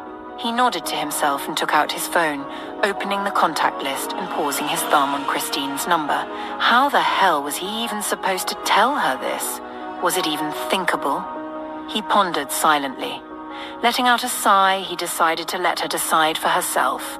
He wasn't going to ask her to be his surrogate, but she deserved to know his situation since she had asked him to marry her, albeit contractually. He figured it was only fair she knew because he couldn't just spring a child on her later. Pressing the button, he dialed the number. Christine picked up the call on the first ring. Jake let out a sigh. "Hey, I get that the people you and Andrew sent were for my safety, but I was beginning to think it was a ploy to keep tabs on me. It would have been great if I didn't feel like you'd ghosted me, though. A call now and then would suffice," Christine joked and let out an awkward laugh. Jake chuckled. "I doubt there's honor in that. And I'm sorry I made you feel that way. I just got busier than usual," he quipped. He heard her let out a loud, dramatic sigh of relief before she replied, "So have you called to do it honorably, or is this you caving in?" She joked, but Jake could hear the underlying tension in her voice. "No, babe. This is me wanting to let you know what you may be getting yourself into," he began. There was about a minute of silence before she said, "Are you about to tell me you have multiple baby mamas?" she said, trying to make light of the situation. Jake chuckled. "You're not far off, but it's far crazier than that." He then went on to explain Giselle's pregnancy, leaving out her history with the Hawthornes, just mentioning that she was a woman he had a sexual relationship with for a while. "My God, this is truly heavy," Christine said, somewhat dazed. "Tell me about it," Jake said with a sigh. "So Aria doesn't think she might make it and wants you to consider getting a surrogate," Christine recounted. "Yes, according to the medical report, she was exposed to some toxin, and Dr. Hawthorne has concerns about the baby. There's an option of an artificial womb, but for some reason I think she wants to explore experimenting on a living woman," Jake said. Christine went quiet again before she said, "Was this woman what was holding you back from accepting my contractual marriage proposal?" she probed. Jake could sense that his answer to this particular question was going to decide what happened next. "Remember when I told you I had a really shitty childhood?" Jake began. "Yes," Christine replied. "I didn't grow up with any form of a good role model. Joining the Navy and meeting Andrew and joining the Hawthorne security team was a kind of transition for me, where your word is your bond. I needed to be responsible, reliable, and dependable. That created this thing in me that makes it hard for me to back off from a commitment. This woman in question was not a responsible choice, yet I felt responsible for some of the misfortune that befell her. I thought perhaps if I had done something or been somewhere when certain things were happening, I might have been able to prevent some things that ripped her life apart. So I made a promise to her to give her time to heal and get back on her feet. It became important for me to wait and see that she was doing just fine before I faced my own life," Jake replied, his voice low, deep, and reflective. Some of the things coming out of his mouth were unexpected even to him, as if he were baring his soul, something he had never done before. He let out a sigh, his brows furrowing as he got lost in his thoughts. "In all of that, I was waiting for you to tell me you love her," Christine said, snapping him out of his head, her voice tinged with emotion. "I care about her a great deal. I felt responsible for her at a point, and Nathaniel Hawthorne and Dr. Hawthorne even interceded for her because of me at some point, but I don't think what I have for her is a romantic kind of love. If it were, Nathaniel, Andrew, and Charles would have hogtied me and sent me to a shrink," he quipped. Christine didn't laugh. Jake let out a sigh and added, "With this woman, I never imagined a future, but with you it's different. I don't want to think of you with another man, Christine, and that's the truth. I want to be part of your life if, after this, you still want me to. That's why I called to tell you about my complications. I would totally understand if you ghosted me now," Jake said.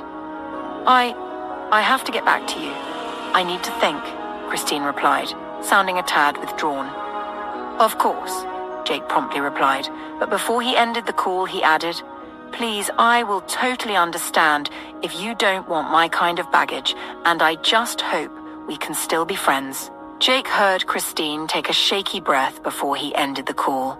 He shut his eyes, took a deep breath, and then sat back up to text Andrew. "Please let Dr. Hawthorne know to focus more on exploring the artificial womb option if Julia's body continues to deteriorate. Although I have told Christine about the issue, I really don't think it's fair to ask her to make such a sacrifice. Thank you, Andrew. I truly appreciate you, brother." Pressing send, he took another deep breath, exhaled, and went to pull the craft door open. Aidan, Anton, and Jordan were standing around the craft on the grass-covered ground. "All right, let's do this," he called out. Meanwhile, just a few miles from Il Refugio del Ombra Island, on a narrow paved road on the outskirts of Naples, Tom Hill sat beside Sean in the back of the Jeep that had picked them up at the airport on their way to the Camoras' estate. Lewis was in the front passenger seat. The driver was one of Andrew's men, and Stephen was in the Jeep behind them, which was carrying Henry Cavalier's body. Tom Hill wasn't entirely sure what Nathaniel meant when he said Tom was too important to him until they got to the airport in Italy. Tom had donned dark shades to hide the smug satisfaction of seeing 50 armed men waiting for their landing. He knew then that Nathaniel was damn prepared for any ambush. Still, Tom Hill was on high alert, keenly scrutinizing the drivers sent to pick them up. It wasn't that he wasn't trusting. He had just lived long enough to know people could be bought, even those recruited through government agencies, especially if the enemy had leverage on them, like kidnapping their loved ones, for instance.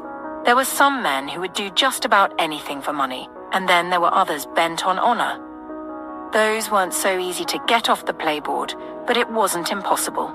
So when they drove onto the dirt-filled road leading to the Camorris's vineyard, with rows upon rows of ridged grounds and great plants in view, and the driver started to dart his eyes to the side mirror, Tom didn't take his eyes off the man. Sean, on the other hand, had his head thrown back on the headrest as if he had no care in the world. Compared to the last time Tom was there, the entire place was deserted, almost like a ghost town with no one in sight. Of course, he knew he was responsible for why the Camorras had gone into hiding, but that didn't make it any less strange. "First stop?" Lewis asked, his voice ringing in the quiet interior of the car. "Head south. There's a patch of land there that we used for the family's gravesite. I want this burial business done with," Sean replied without opening his eyes. "Copy that," the driver muttered as he headed south. Tom looked back through the rearview mirror and saw the other jeeps right behind them. A few minutes later, the car parked in front of an iron-wrought gate about 4 feet high. The headstones peeked out from the fenced grounds. Tom found the place strangely peaceful.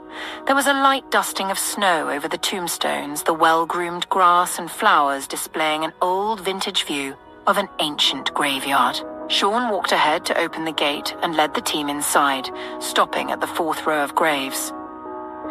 Tom paused his stride when he saw 2 newly dug graves up ahead. He turned his gaze and his eyes met and held Lewis's. Tom watched as the younger man subtly signaled to him not to venture further. Tom thought he didn't have to tell him twice. He walked leisurely to the other side of the lined graves, hands in pockets, acting as if he was interested in the inscriptions. He turned around when he heard Sean chuckle and saw the younger man standing at the foot of one of the freshly dug graves. "Care to share the joke?" Tom Hill asked. "My grandfather told me to expect 2 graves, and here they are. I find it quite predictable," Sean said. Out of the corner of his eye, Tom Hill caught Lewis holding his hand to his ear, as if listening to something via his earphones before sharply turning away to head back to the exit gate of the graveyard. Tom didn't like that. He didn't like that at all, but he tried to mask his agitation by nodding along to Sean's talk, acting as if the younger man had his full attention. But he couldn't help noting that he was in the middle of a graveyard, unprotected. Then his phone rang, just as 6 men brought in Henry's casket. Tom quickly picked up the call, throwing Sean an apologetic glance, feeling like the sound was an intrusion to the quiet graveyard. "Hello?" he said into the phone just as Sean's phone also rang. "Hello?" Sean also said into his phone. "Mr. Hill?" Lewis's familiar voice filtered through, and Tom's brows furrowed, wondering why the other man was calling via phone when they were in the same location. His heart raced at the possible reason. "Hang up the phone and dive behind the tombstone behind you. You have a red dot on the back of your head. I think we have snipers around. Make it fast and abrupt," came the response. "Shit," Tom Hill muttered. Raising his eyes in Sean's direction, he saw the clear red dot right against the younger man's chest. Jordan, Aidan, and Anton climbed back onto the craft to finish prepping for the mission and shut the door. Jake caught the 3 sharing a glance before looking at him. He let out a sigh and said, "I didn't ask Christine to be my standby surrogate. I'm going to hope Giselle stays strong long enough for the baby to mature, or at least be born prematurely, or for Dr. Hawthorne to use an artificial womb. I really don't think it's fair to ask any woman for such a favor as to be a standby surrogate for her boyfriend's ex-lover. So that's that," he said, then quickly added, "and I'm fine mentally to lead this team, so you don't have to worry. You all know what happened between me and Giselle. We tried to save her from herself and her actions, and she lived long enough to be considered normal, I guess." "It's done now," Jake said, his voice deepening with emotion. The 3 men approached him as if on cue, making Jake's brows furrow in confusion. They pulled him into a hug, giving him a friendly pat on the back. Jake held still for a bit before he relaxed his posture and let out a sigh. "I have a feeling the baby will make it," Jordan said. "He's got to, considering his parents are badasses, except one is extremely evil." Aidan quipped. "I wonder what it'll be like being a mix of honor and pure evilness," Anton added, making Jake laugh despite himself. "Congratulations, man," Jordan rasped as the three stepped back. Jake nodded in gratitude. Meanwhile, back at the Camora's vineyard, Tom Hill dived straight behind the tombstone, as Lewis had advised. Sean, on instinct, jumped inside one of the graves. The men carrying Henry's casket dropped it, scattering for cover as bullets flew everywhere, hitting the tombstones, chipping off the old bricks used for the oldest graves, and making scratches on the ones molded with pure Italian marble. Tom Hill's phone rang again, and he struggled to retrieve it amidst the onslaught of bullets. "This is not a good time," he yelled into the phone. "I'm at your 9 o'clock, Mr. Hill. Crawl to me," Lewis instructed. Tom was about to yell back for him to speak in plain terms when his eyes settled on a tall monument up ahead to his left. He saw Lewis there with Stephen. He let out a sigh of relief, put away his phone, and started to crawl in that direction, stopping at intervals as bullets continued to fly, trying to avoid being hit. Soon enough, he got to the men, and they pulled him up and made him stand between them. "This is not a surprise, right, Mr. Hill?" Lewis quipped. "No, it's kind of reasonable to know we would be walking into a trap. I'm sure that's why Sean asked for an escort. What I'm not sure of is what he hoped to achieve with all this," Tom Hill said. "I guess we're about to find out," Lewis said. "Mr. Cavalier, do you think you could get out of that ditch and find your way to us?" Stephen was saying on the phone, drawing Tom's attention. He figured then that while Lewis was looking out for him, Stephen was doing the same for Sean. "Okay then, we will wait it out. They've got to reload eventually," Stephen said before ending the call. "What's going on?" Tom asked. "Mr. Cavalier can't come out yet until the bullets stop," Stephen explained. "Of all the places to hide in, he picked a damn grave," Tom grumbled with irritation. Tom couldn't tell how long they waited as the shooters continued wasting ammunition, destroying the graveyard that had seemed peaceful just minutes before. Eventually the gunfire ceased, and they heard the sound of boots shuffling closer. Judging by the noise, it seemed there were quite a few of them. "That's not good," Lewis muttered, prompting Tom to peer out from behind him. He saw about 10 masked men surrounding the grave where Sean was, guns pointed at him. 4 other men pushed Henry's casket into an empty grave, sprinkled a liquid over it, and stepped back before lighting a match and tossing it in. A loud whoosh of fire resounded through the graveyard. The other men pulled Sean out, shoved him away from the grave, and one of them pulled a hood over his head. "Look around for the old man," one of the masked men ordered in Italian. "He's gone!" Another yelled back, sparking a rapid back and forth in Italian. At their hiding spot, Tom whispered, "My Italian is pretty basic, but did I just hear them say, 'Look for the old man'?" He questioned in agitation. Lewis shrugged noncommittally. "It was all gibberish to me," he replied. "You're making a big damn mistake," Sean was shouting, then launched into an angry tirade in Italian, which sounded like he was cursing them out. "What are we going to do? We can't let them take him," Tom whispered urgently. Lewis and Stephen didn't respond, but Tom noticed Lewis doing that thing again when he put a finger to his ear, as if straining to hear something through the earpiece. "Activate," both Lewis and Stephen muttered. Tom's brows furrowed. "Copy that," they said again, then simply stood back, watching as Sean was shoved and pushed along. The sound of helicopter blades filled the air as the men hurried toward it, guarding and firing shots to ward off the guards while Sean was airlifted into the helicopter. "They're getting away?" Tom whispered urgently. "Yes, Mr. Hill, they are," Lewis replied, turning to the older man and helping him strap on an earpiece. "You might as well have one of these," he added with a smirk. Tom realized then that there was some kind of plan underway. "Andrew?" he whispered, his voice tinged with confusion as soon as he heard static noises in his ears. "Don't worry, Mr. Hill. We'll be with you every step of the way," Andrew reassured him. Tom let out a sigh. He was tempted to make the sign of the cross, but it had been a while since he'd communicated with the big guy upstairs. He was pretty certain that before God would listen to his request, he'd need to undergo a literal exorcism. Not just deliverance, but a hardcore exorcism. How is it possible that Andrew can still communicate with you guys? Tom asked, still puzzled. We use satellite communication systems, which allow for global coverage. These systems connect our earpieces to a satellite network, enabling real-time communication regardless of our location, Stephen explained. Interesting, Tom said, nodding to himself. Well, whatever gets us home safe, I'm all for it, he added, making Lewis and Stephen chuckle. Back at Il Refugio del Ombra Island, Jake, Aidan, Jordan, and Anton heard the command activate come through their earpieces and froze. Hello, gentlemen. How's the mission going? Andrew's voice filtered through next. It's, going? Anton replied hesitantly. How long have you been listening in on us? Aidan asked. Hey, Andrew. Sorry I missed your call. I was, sleeping. Jake interjected awkwardly.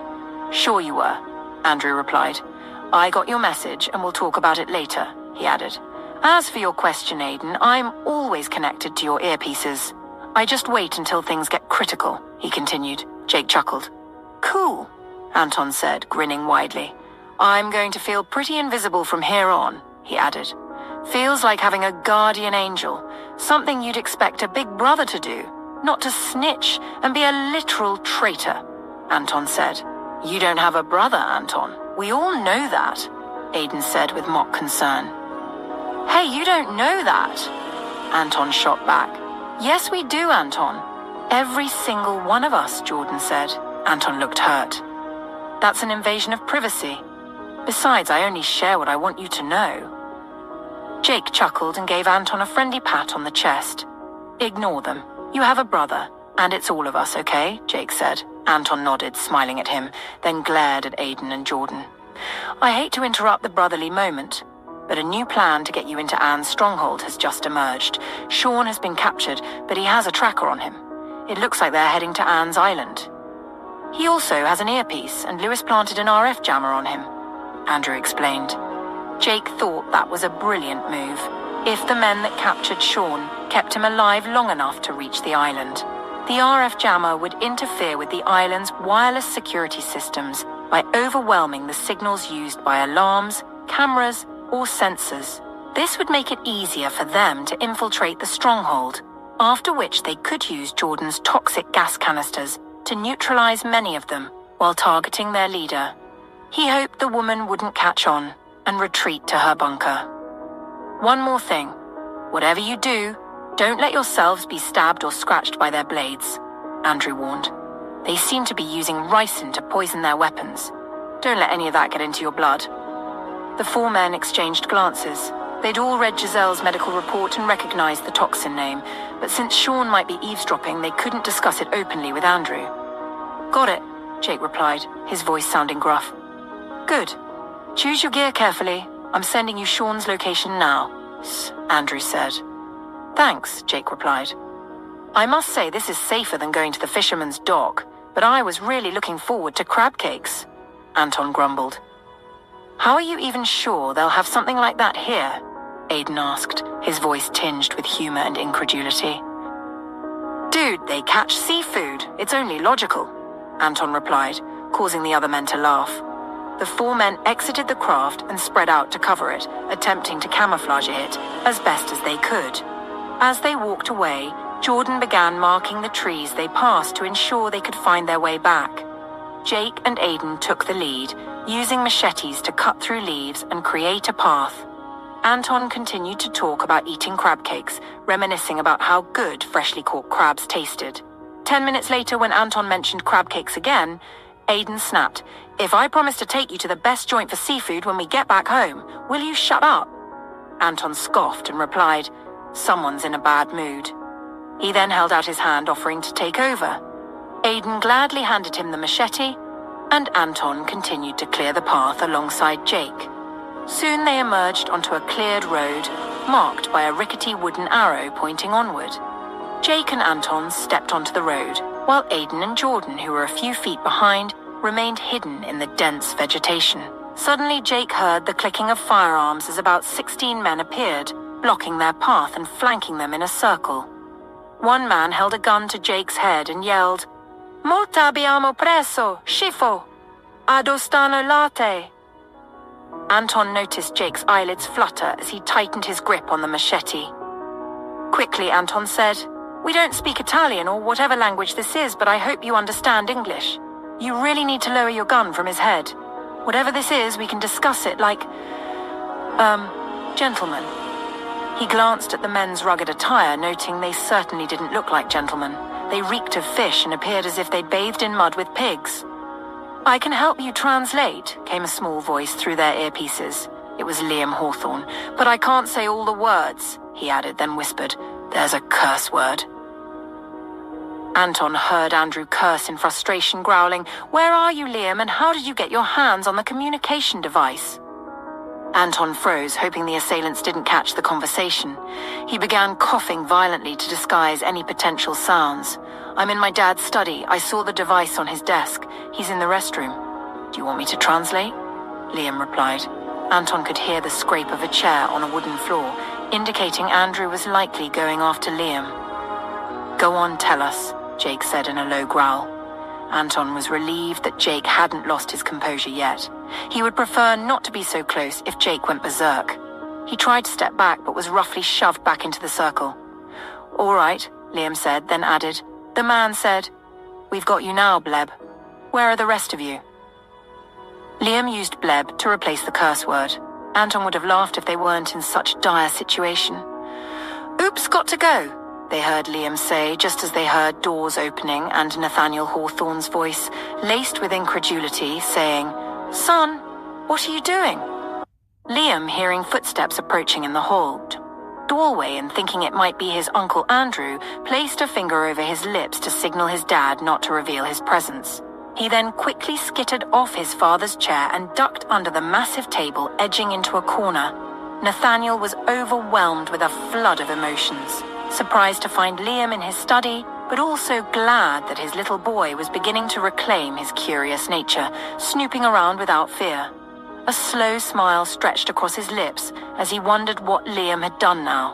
He crossed the room to his desk, curious about what Liam had been listening to. The last time he had the earphones on, Andrew was warning Lewis about the strange activities his intel had reported at the Camorra vineyard.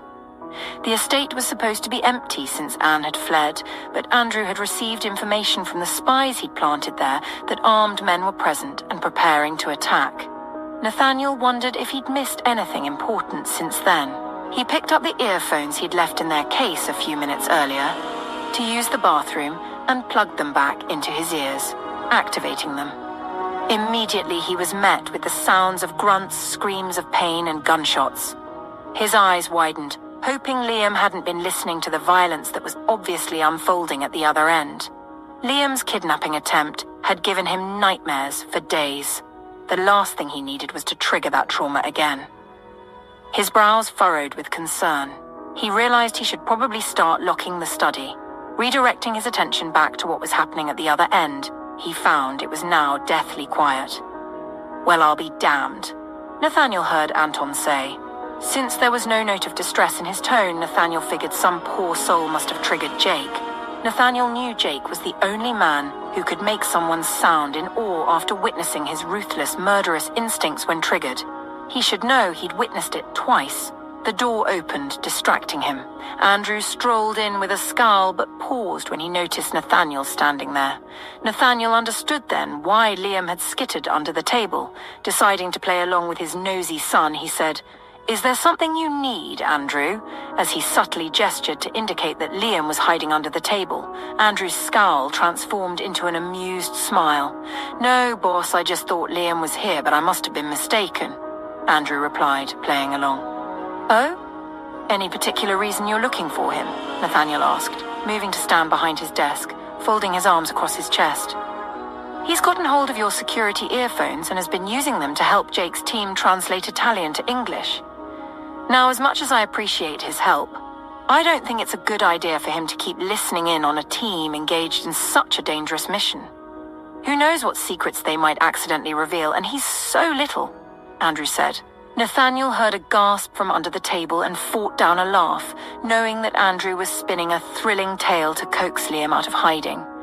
"Yes, I completely agree with you. He's such a baby," Nathaniel responded. Andrew tried to suppress a laugh. From what Andrew could hear through his earphones, Jake and the other men were handling their current situation, so he allowed himself to relax a little. At least for now. "Nuh-uh," Liam protested from under the table. Nathaniel lowered himself to his knees and peered under the table. Liam scowled at him, evidently displeased. "I did help, didn't I?" Liam insisted. "Still, you shouldn't be listening in on adult security intel. There might be something too graphic for a little guy like you," Nathaniel teased. Liam's furrowed brows deepened. "I'm not a baby, Daddy," he countered.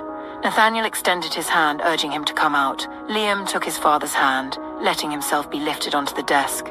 He turned to face Andrew, but with a lowered gaze. "Sorry, Uncle Andrew, but I didn't know what they were used for at first. I thought they were just regular earphones. Then I heard Uncle Anton and Uncle Jake, and the mean man was cursing at them." "I promise I just wanted to help," Liam said.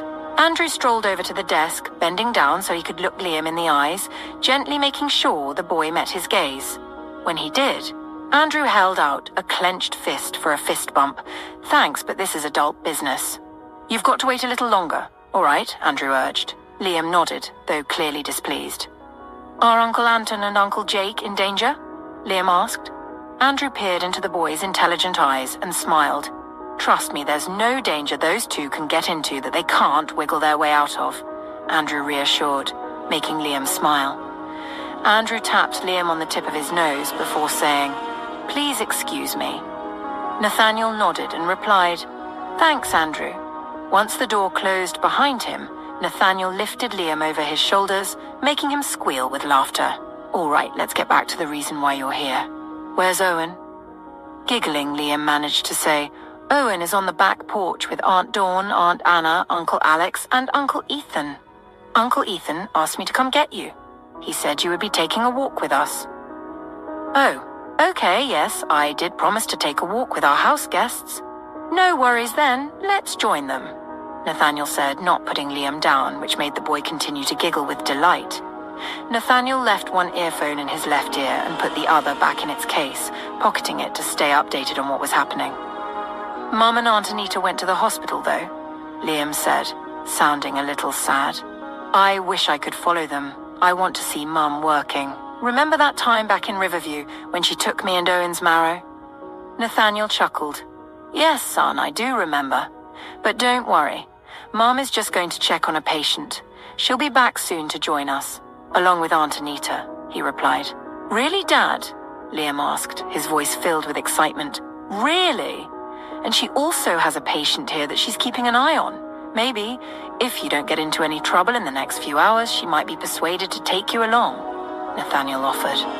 Liam bent over to peer into Nathaniel's eyes, his face inches away as he looked at him upside down. "Promise, Dad?" he asked with keen interest. Nathaniel chuckled, pressing a kiss on his little chin. "I promise," he replied. Liam beamed at him. As Nathaniel and Liam headed to join the others, Andrew took the elevator back upstairs to his room. Settling in front of his laptop, he quickly surveyed the men's situation. "Report, please," he prompted with bated breath, waiting for a response. Meanwhile, back at Il Refugio dell'Ombra Island, in Jake's mind, a jumble of scenes flashed from his present to his past. But unlike the time back in New York, in Dr. Hawthorne's Madison Avenue apartment, when Sean had put a gun to his head, Jake knew this was a real danger. As Liam was translating the men's Italian to English earlier, Jake caught enough of the language to recognize a chilling phrase. "Kill all the scum." His Italian wasn't fluent, but he understood the words for kill, scum, and all.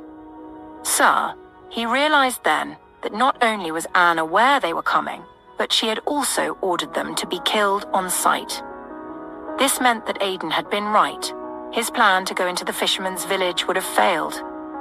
Something else occurred to Jake, fueling his sense of urgency since Anne had gotten wind of Jaden and Giselle and had sent her men after them. If Sean spoke to her before they reached her, she might tell him that Giselle was actually Julia.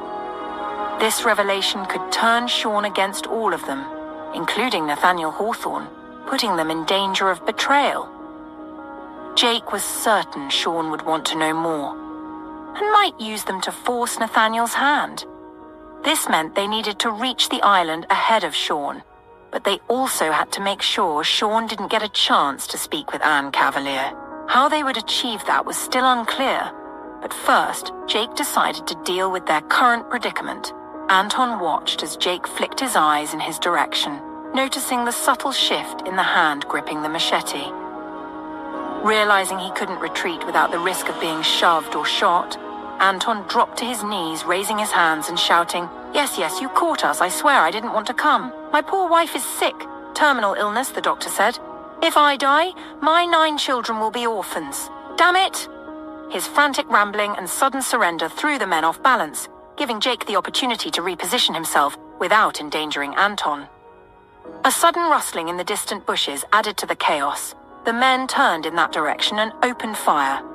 With the men distracted, Jake edged back just enough to ensure that if the assailant's gun went off, it wouldn't take his head off.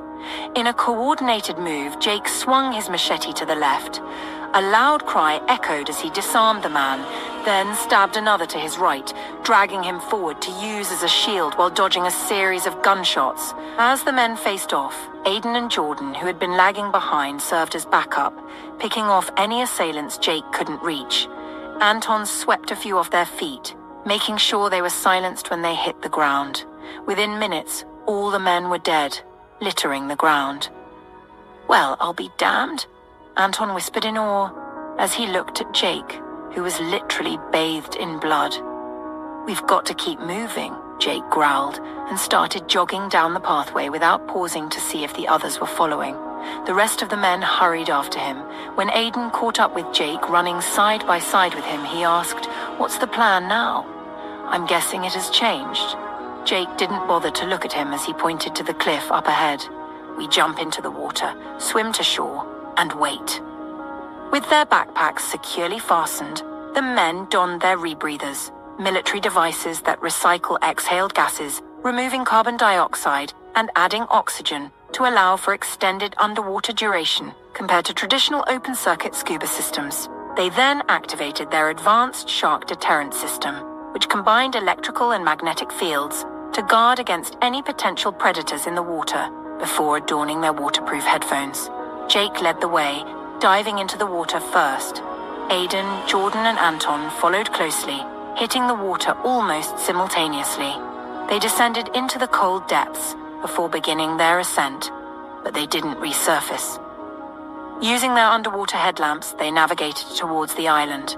Soon enough, the men approached the alcove, where about 10 boats were lined up along the shore. The 4 of them settled into position, listening intently to the guards stationed at the entrance. "Report, please." Andrew's voice came through their underwater communication system, utilizing acoustic modems to transmit voice signals through the water. Jake dived deeper into the water to ensure he was at a sufficient depth for clear communication.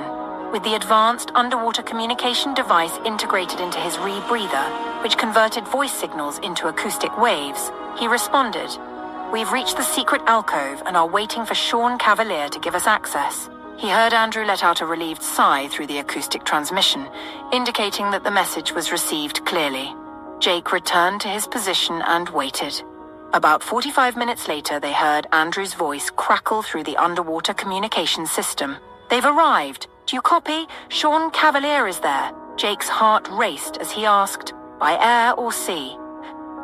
Andrew's response was delayed, making Jake's heart pound even harder.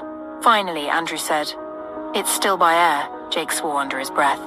They needed to act quickly to intercept the meeting. "We need your help," Jake said. "I'm listening," Andrew replied.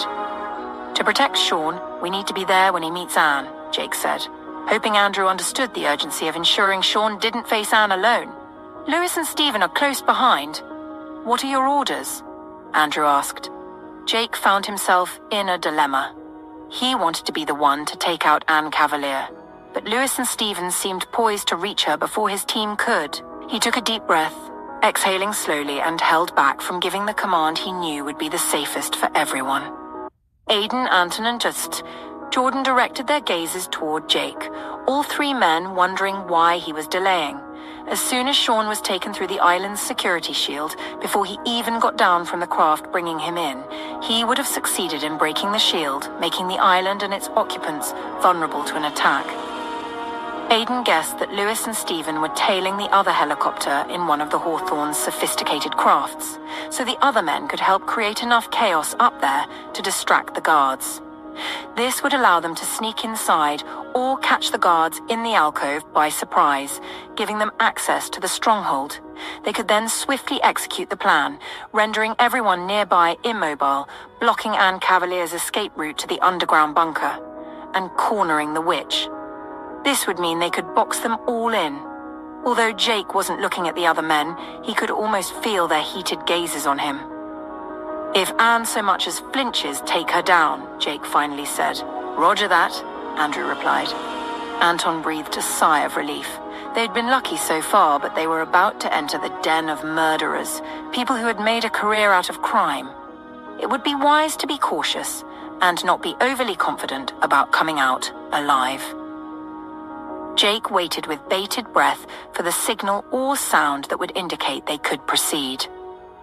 Up in the air, about 1/2 kilometer away, the craft carrying Lewis, Stephen, Tom Hill, and 3 other Hawthorne guards hovered with the men watching as the helicopter carrying Sean neared the invisible but static shield covering the island.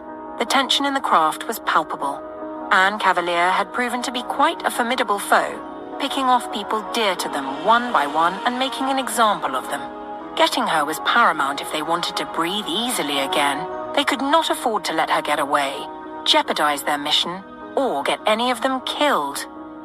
"Yes," Stephen muttered, as they saw the shield flicker 3 times before it disintegrated. "We're going in."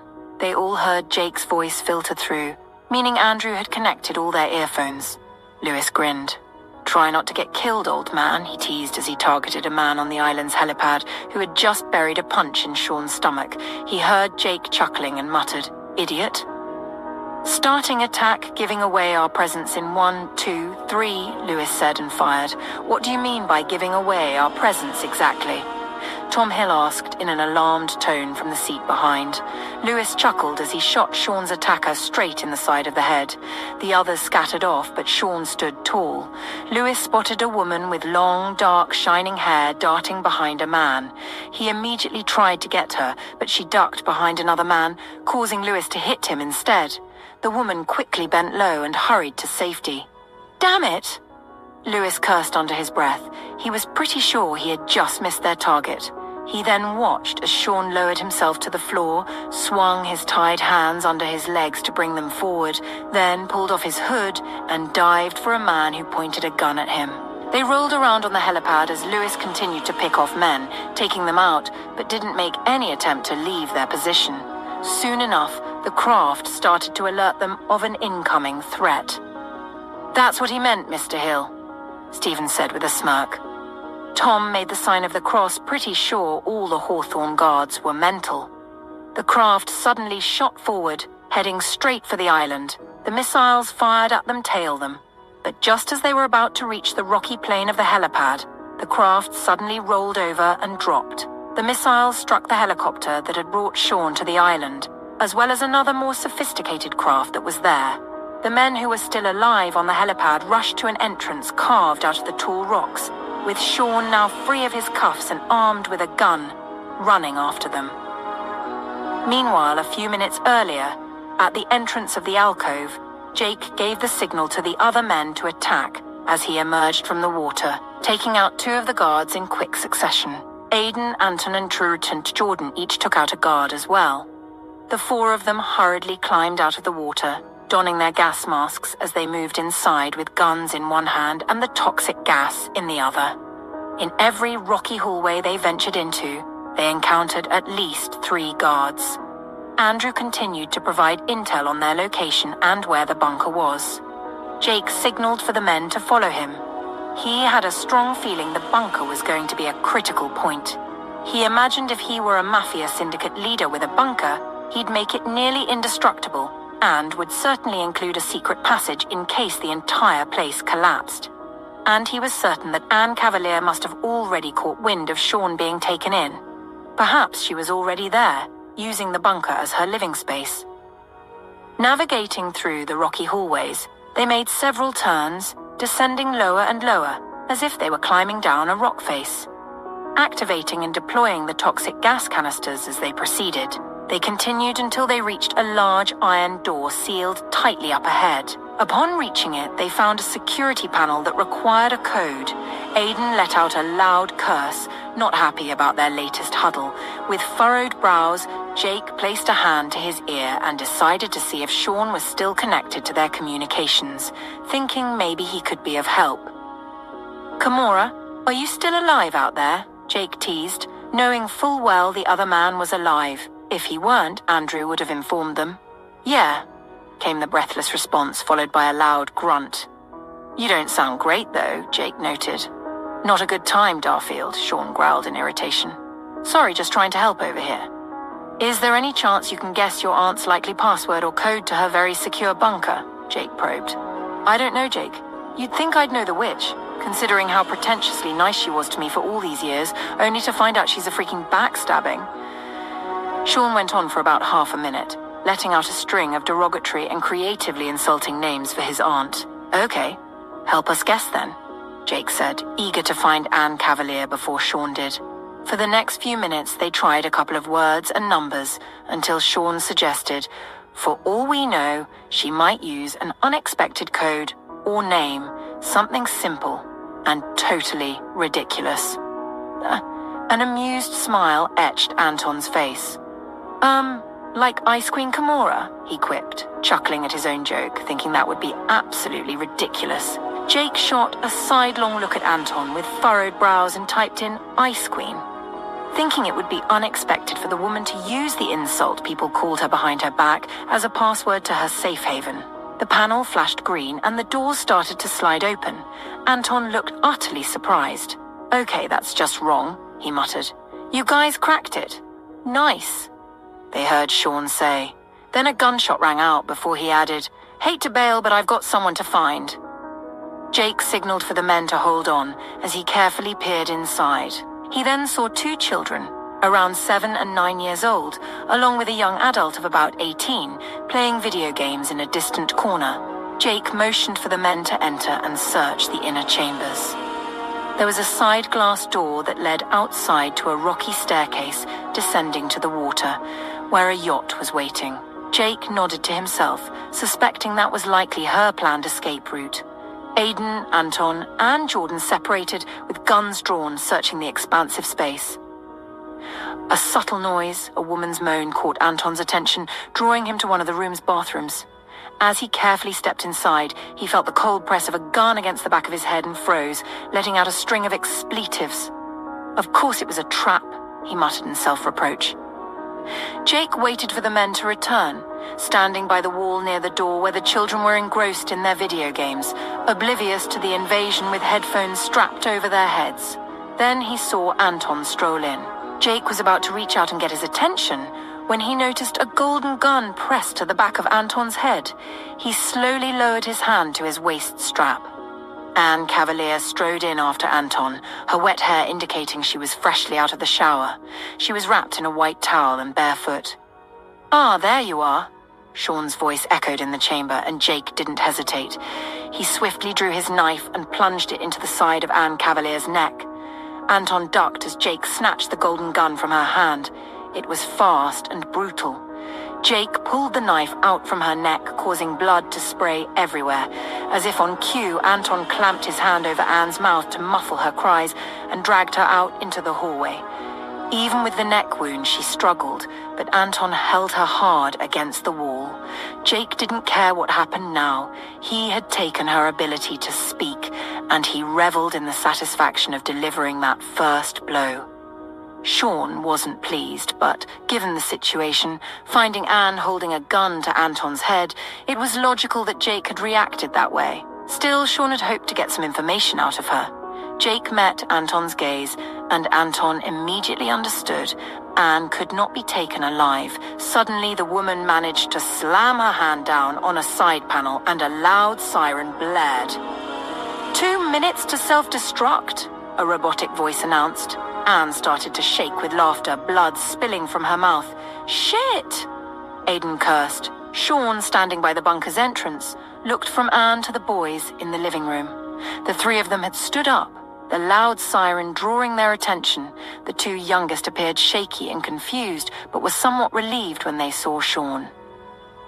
The oldest stood in a protective stance in front of the younger ones, his eyes burning like coals of hatred. However, Jake could see the cold, calculated look in Sean's eyes, and he could easily tell what the other man was thinking. "Don't you dare," Jake growled, marching toward him. Sean must have learned the hard way not to point a gun at Jake Darfield because he didn't attempt it, but Aidan noticed his fingers twitching around the trigger. "If they live, they'll come after me. Neither I nor my children would be able to rest easy with them alive." Sean growled under his breath at Jake, the two men standing toe-to-toe. "Can anybody hear the timer?" Anton yelled at the top of his voice. "Jake," Aidan urged as the two men stood close, glaring at each other. "You really think I'll let you shoot kids on my watch, Kimura? Go ahead. By all means, give me a good reason to break your damn neck," Jake growled. "Children, come with me," Aidan called out as he forcefully opened the glass window pane. When he looked back, he saw the little ones standing there, petrified. The oldest was studying him with suspicion. "Now!" Aidan yelled with ardent authority. The boys startled into action. Sean growled in frustration. Jake waited for the fool to as much as raise his gun, ready to crack his skull. Finally, in annoyance, Sean backed off, walked out of the entrance, pointed his gun at Anne Cavalier and fired. Anton stepped back quickly, thinking Sean had lost it. Aidan helped the boys onto the yacht while Jordan climbed down to the control room. Jake, Anton, and Sean joined them. Soon enough, the yacht sped off. But it wasn't fast enough before the mountain began to erupt, sending flaming rocks hurtling toward them. Aidan saw a large boulder heading their way and yelled for everyone to get off the yacht. Jordan rushed out, grabbed one of the boys, and flung him into the water, ignoring his terrified scream. Aidan grabbed the youngest and jumped into the water. Jake gestured to the oldest boy to follow him. He then jumped into the water with him and Anton, with Sean following a moment later, just before a flaming boulder struck the deck, crashing down and destroying nearly a quarter of the yacht. Back at the Hawthorne household, in Andrew's room, Nathaniel paced while Andrew's eyes anxiously scanned the laptop screen, as though his focus alone could make the men's locations appear. Over and over he called out, "Jake, Aidan, Anton, Jordan, do you copy?" His voice was thick with urgency and concern, but still there was no response, only silence on the other end. "Lewis, do you see any signs of them?" Andrew asked for what felt like the 100th time. "Nothing yet. We're still surveying the area. We'll let you know as soon as we find anything," Lewis replied. The situation was quite baffling. Stephen and two other guards had spent the last hour searching underwater for the 5 men, but they hadn't found any trace of them. Anton, Jake, Aidan, and Jordan were no strangers to water. They had impressive records of how long they could stay underwater without breathing aids. Everything descended into chaos after the mountain began to crumble. Lewis had to take the craft higher to avoid being hit by flying shards of inflamed rocks, and they waited a few minutes before starting to survey the area for the aftermath of the explosion. Then they saw the yacht sinking, but none of the men were in sight. The entire landscape looked like a post-apocalyptic scene, with nearby vegetation ablaze. Finding a spot close enough to let Stephen and the other men dive into the water was a challenge, but it was essential. It was as if Jake and the others had vanished into thin air, which seemed impossible. "Lewis, can you send 2 of our guys down there again to scout the area for any signs?" Nathaniel interjected. "There has to be something. A piece of their gear. Anything. I have a bad feeling there might be more Kimuras lying in wait. Make sure you're well armed. If you need backup, let us know ASAP," he instructed. "Roger that, boss," Lewis replied. Andrew dragged his hands over his face, wondering what could have possibly happened. He was certain the men got off the island before it exploded, and God forbid if they were all dead, at least their bodies should have been found. "Andrew," Nathaniel called, drawing the older man's attention. Andrew looked up to meet his gaze. "Send backup anyway." "I don't like this," Nathaniel added. Andrew nodded in agreement and got up, leaving Nathaniel in the room. He hurried out to find Charles. Meanwhile, at Evergreen Memorial Hospital, Aria, Dr. Williams, Dr. Rowan and Dr. Sterling were evaluating Giselle's condition, reviewing the latest test results to assess her progress. Aria had wished Giselle could be transferred to the concierge medical unit alongside Samuel Cavalier, so the doctors could monitor her as closely as they were monitoring Samuel. But she knew that would invite disaster. They were already at war with one faction of the Comoras, and the last thing they needed was to give Sean Cavalier a reason to start a new conflict. These results are unexpected. She seems to be holding on, Dr. Rowan said, his tone tinged with surprise. If there's one thing I know about this patient, it's that she's unpredictable, Aria replied, a smile spreading across her lips. Anita threw her a knowing glance. If she keeps this up, she might just give the baby a chance to be delivered prematurely, Dr. Sterling said with a hint of excitement. Let's not get our hopes up now. It's only been 24 hours, Dr. Williams cautioned, his eyes reflecting the wisdom of experience. I refuse to hear that.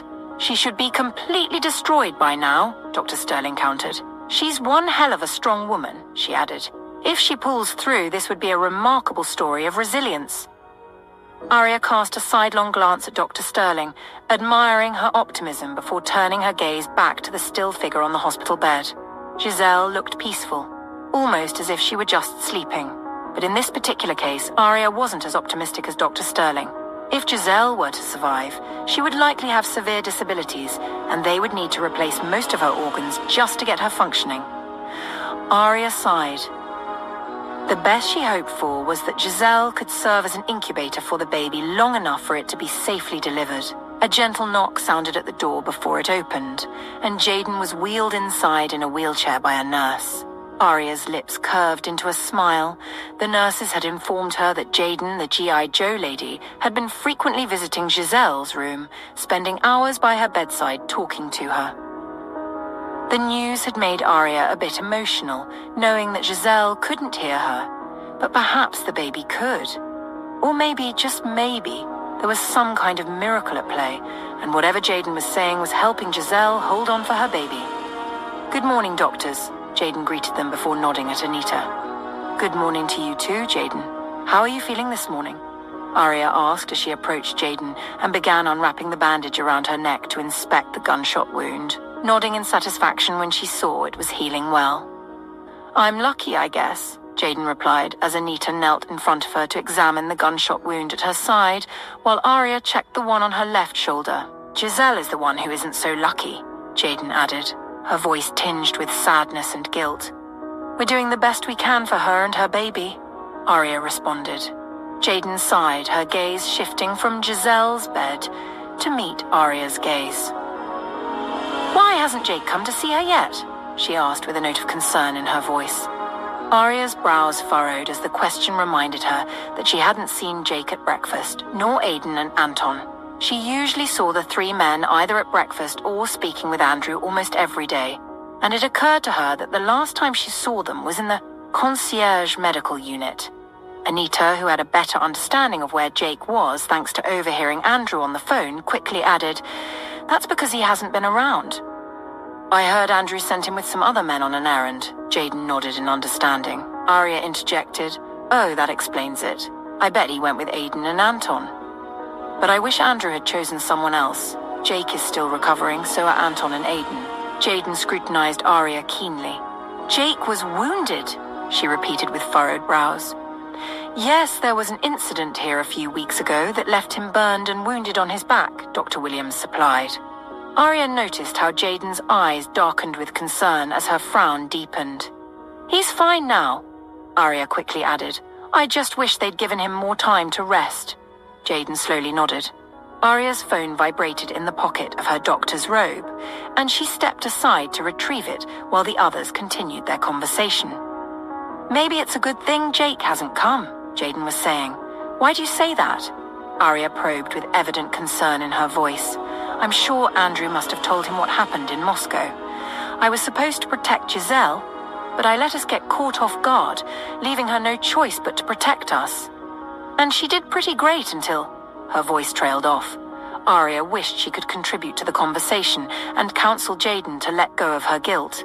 The idea of the old Giselle sacrificing herself to save someone else was almost unbelievable.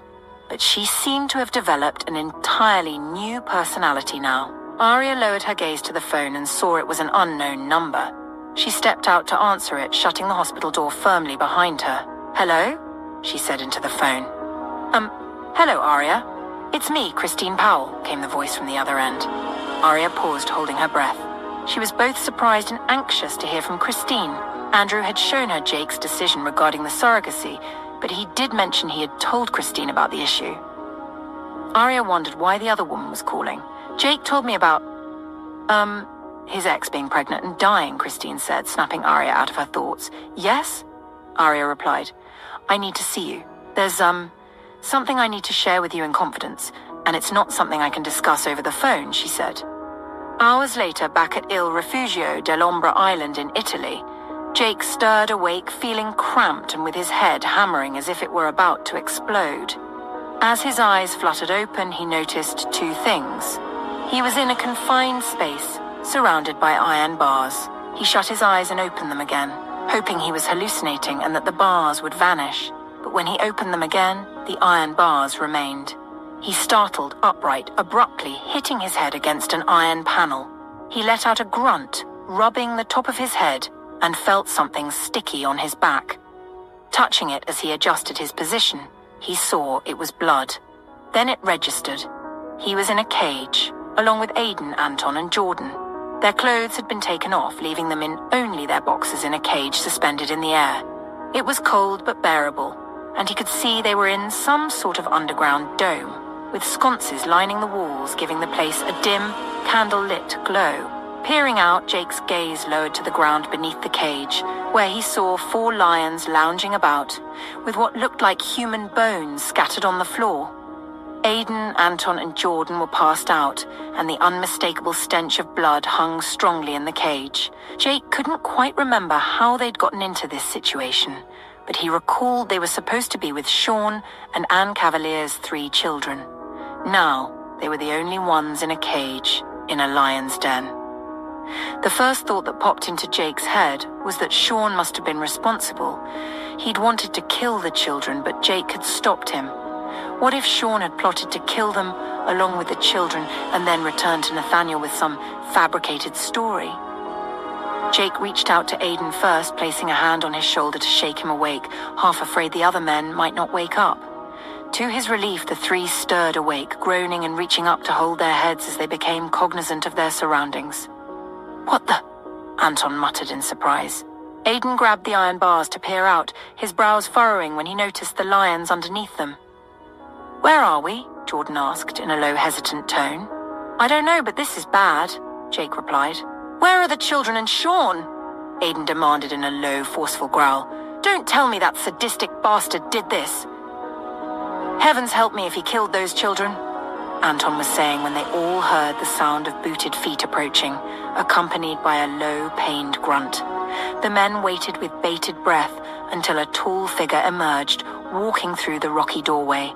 Jake heard Aiden take in a sharp breath as Sean was dragged in, a rope tied around his neck and wrists. Like them, he was in nothing but boxers, and his body was now a matted mess of blood and dirt. "What the hell is this?" Anton yelled. Jake didn't say a word. So Sean hadn't betrayed them, as he'd thought. He watched as Anne's eldest child strolled in, accompanied by 5 other men. The man holding the leash to Sean's rope bore an uncanny resemblance to Durham.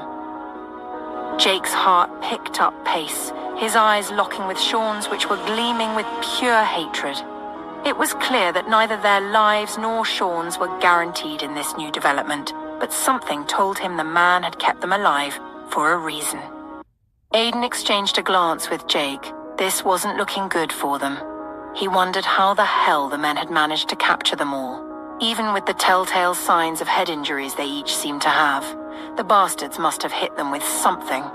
He doubted shards of rock could have done that kind of damage to everyone. "Ah, good, you're all awake. I was beginning to think I might have to lower your cage and let my pets take a chew at your limbs to rouse you. Nothing like a little danger to really test the system, eh?" the man's deep voice echoed in the enclosed space. None of the men responded, which made the man pause and glance back at one of his guards. "Looks like you may have hit them a little too hard on the head. They've lost their ability to speak," he said, his tone dripping with sarcasm. He turned his attention back to them when none of them still spoke. Letting out a sigh, he said coldly with a subtle hint of anger, "All right then, let my pets help them regain their voices. Lower the cage." Jake scoffed, the sound resounding in the enclosed space. Kimura's always throwing tantrums," Jake said in a bored tone as the whining of a mechanical chain echoed, signaling the cage being lowered. Anton, Jordan, and Aiden held Jake's gaze, as if they all had a telepathic connection. They'd been stripped of their weapons, including their knives. Fighting lions barehanded and then facing a pack of criminals in their lair wasn't a good plan, but they understood Jake was trying to call the man's bluff. The cage continued to lower, and the tension in the underground chamber was palpable. When the bastard didn't call for a halt, Jake began to seriously consider the possibility of having to wrestle with 4 lions. "I'm sure you're thinking I'm bluffing and that I'd hesitate to anger Nathaniel Hawthorne by feeding his men along with this traitorous dog to my pets. But you see, I'm a ghost. Nobody knows I exist," the man was saying when Sean started to chuckle, causing the man to pause. "Something funny?" he asked through gritted teeth. "Come now, cousin, even for a bastard Kimura, you're playing right into the script," Sean taunted. "Am I now?" the man replied, his tone lined with a dangerous calmness that Jake could tell was a facade. The man didn't like Sean calling him a bastard. Jake had seen the telltale clench of his jaw and the darkening of his eyes. It was obvious it was a sensitive subject for him, and Jake was certain Sean knew it too. But then Jake thought that Sean was playing a dangerous game. The other man looked even more unhinged than any Kimura he'd encountered so far. "Nathaniel Hawthorne will find you. It might take a while, but he will find you. So whatever mad plan you've got that involves you harming his men, you might want to rethink it," Sean said. In response, the other man bent over to peer into Sean's eyes and hissed through gritted teeth, "Remember when I told you you're my dog now?" Sean's eyes slowly darkened with thunderous rage at the insult, clenching his jaw as the fool continued to speak. "How many times must I remind you before you shut your damn mouth?" The man added on a low growl right before landing a kick to Sean's stomach, repeatedly kicking him until Sean fell sideways to the floor, curled in a fetal position from the pain. The other man straightened his spine and shouted, "Halt!" The cage's descent stopped, but it was now close enough to the ground to catch the predator's attention. The lions slowly got up and began prowling. One of them tried to jump, swiping its large claws through the air in an attempt to reach the cage. "We're going to play a game. It's called a trade," the man said, gesturing to Sean and yanking the leash, causing Sean to choke before he continued. "This traitor here will call Nathaniel Hawthorne. He'll tell him to send back Samuel Cavalier in exchange for 3 of you. I say 3 because I have to feed one of you to my pets and record it to send to him before we make the call. Otherwise, the almighty Hawthorne might think I'm just another regular Kimura, playing by the script and throwing a tantrum," he sneered, emphasizing the words playing by the script and tantrum. "So who's it going to be?" "I'll give you a minute to pick, or I'll do the picking myself," the man said. "And what makes you think I'll call Nathaniel Hawthorne for you?" Sean growled, his voice low and filled with pain. The other man pulled harder on the leash, making Sean choke again.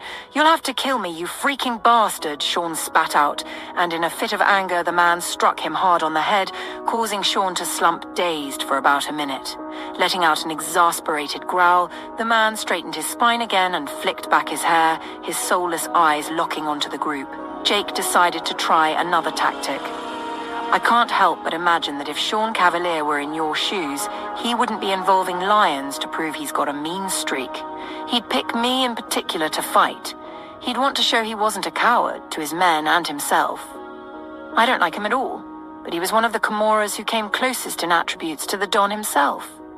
I suppose that's why he made him his heir in the end. But I guess you wouldn't know anything about that.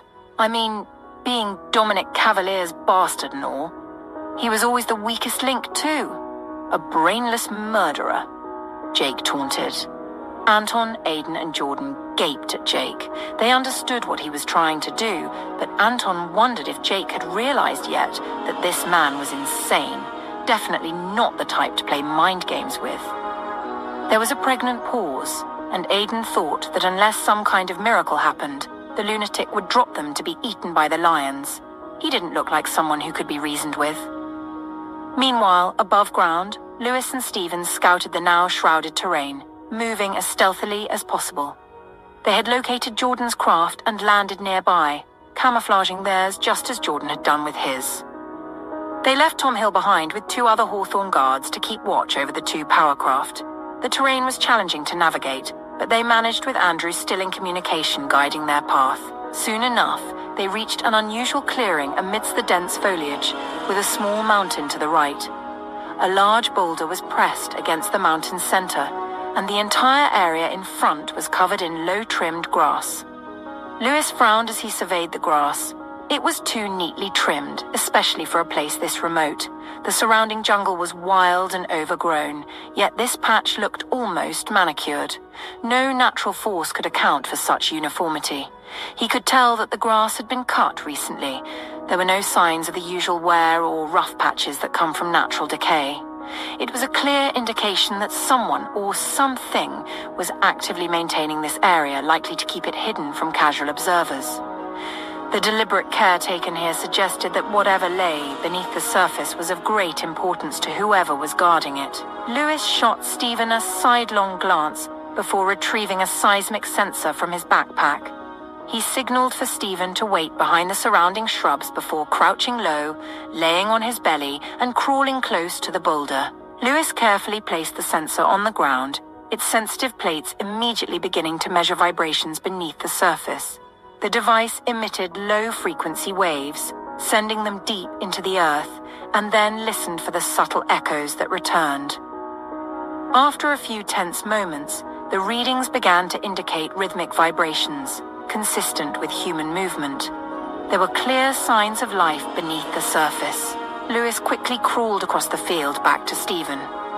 "They're underground, aren't they?" Stephen asked with conviction. "Yep. Now how does one get a colony of ants scrambling out of their anthill?" Lewis said with amusement. "Let's go get the crafts," Stephen replied. Underground, Jake waited for Dominic Cavalier's offspring to react to his taunting.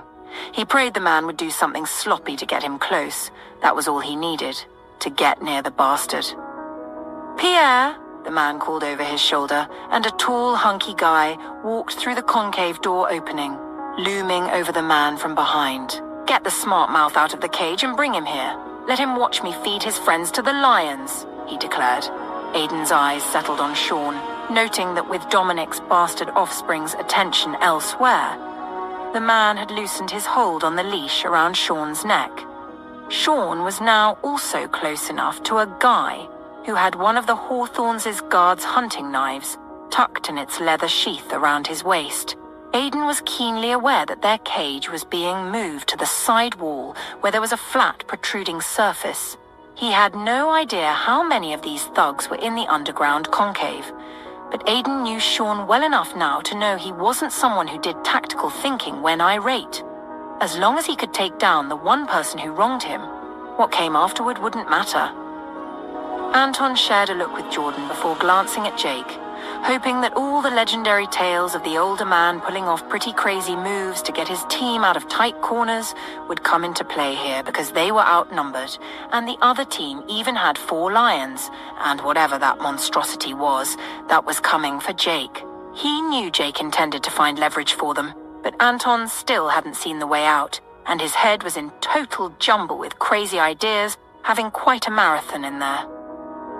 Jordan had known and worked with Jake for more than 7 years, and he knew that if there was a way out, the older man would find it. Besides, he also remembered that Lewis, Stephen, and 2 other Hawthorne guards were out there with Mr. Hill. He knew something would come through for them. He just hoped it would be in the next minute. Back in New York, Nathaniel tried to conceal his agitation regarding the still ongoing search for Jake's team, not wanting Arya to catch on. With his leading guards' numbers reduced, he took 2 additional guards with him, alongside Ethan and Alex, to pick up Arya at the hospital. When Arya saw the 3, her brows furrowed quizzically, wondering why they had decided to break security rules and come over when they were all supposed to remain within the safety of the Hawthorne estate. Her heart leaped with elation at the thought that perhaps Sean had succeeded in ending the feud between the families, and they were all free to live their normal lives again. Catching her quizzical gaze, Nathaniel quickly responded, "We were bored, and thus decided to try a taste of danger." Alex chuckled, and Ethan puffed out his chest, making Aria and Anita laugh. "You three are unbelievable, and Andrew allowed you to pull this stunt?" Aria teased, her eyes dimmed with laughter. "Andrew is not the boss of us," Ethan retorted. Nathaniel chuckled and said, "What Andrew doesn't know won't harm him." Aria laughed, loving the playful mood. Nathaniel had been on edge since the whole Kimura situation started, and she was constantly worried it might take a toll on his heart. She loved the mood he was in and hoped the Kimura situation would soon come to an end. Nathaniel took her hand and made her twirl in her flat heels shoes before slightly arching her back in a tango move, then lowered his head to press a kiss on her lips. "Howdy, beautiful, your ride has arrived," he quipped. Aria couldn't help giggling. "What's gotten into you?" she asked with a smile. "Can't a gentleman miss his wife?" He replied with a grin. "I don't know. I can't help but think you're up to something," she said, giving him a keen look with narrowed eyes. Nathaniel chuckled, knowing she was right. He was in dire need of a distraction, or he was going to work his emotions into a heart attack. He just hoped the men would return safely. "Well, we're getting 12 types of pizza on our way back, so we're up to something, all right?" Alex quipped. 12? Anita exclaimed, laughing. "What's the occasion?" Aria asked in amusement. Fun night?" Nathaniel replied, lowering his head to kiss her again. Aria smiled into his eyes. "Shall we?" Ethan urged. "Let me alert the other doctors," Aria said and hurried away. Nathaniel took a quick glance at two of his guards, who then quickly followed after her. "How's it going with Jaden and Giselle?" Nathaniel asked Anita directly. The other lady shrugged with a sad smile before responding. "Jaden is improving every day, and Giselle, well, she is still surprising us." Nathaniel nodded, directing his eyes to the hospital door Aria and Anita had come out from, thinking it must be where Giselle was. "Who are Jaden and Giselle?" Ethan asked as he came to stand beside Nathaniel. Alex joined them. "Jaden is one of my security details, and Giselle is her friend," Nathaniel replied hesitantly.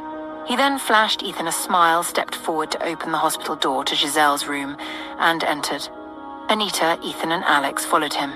Nathaniel slipped his hands into the pockets of his tailored trousers as he settled his gaze on Giselle. It was almost as if he was looking at a complete stranger, except for the familiar hair color and the heart-shaped face.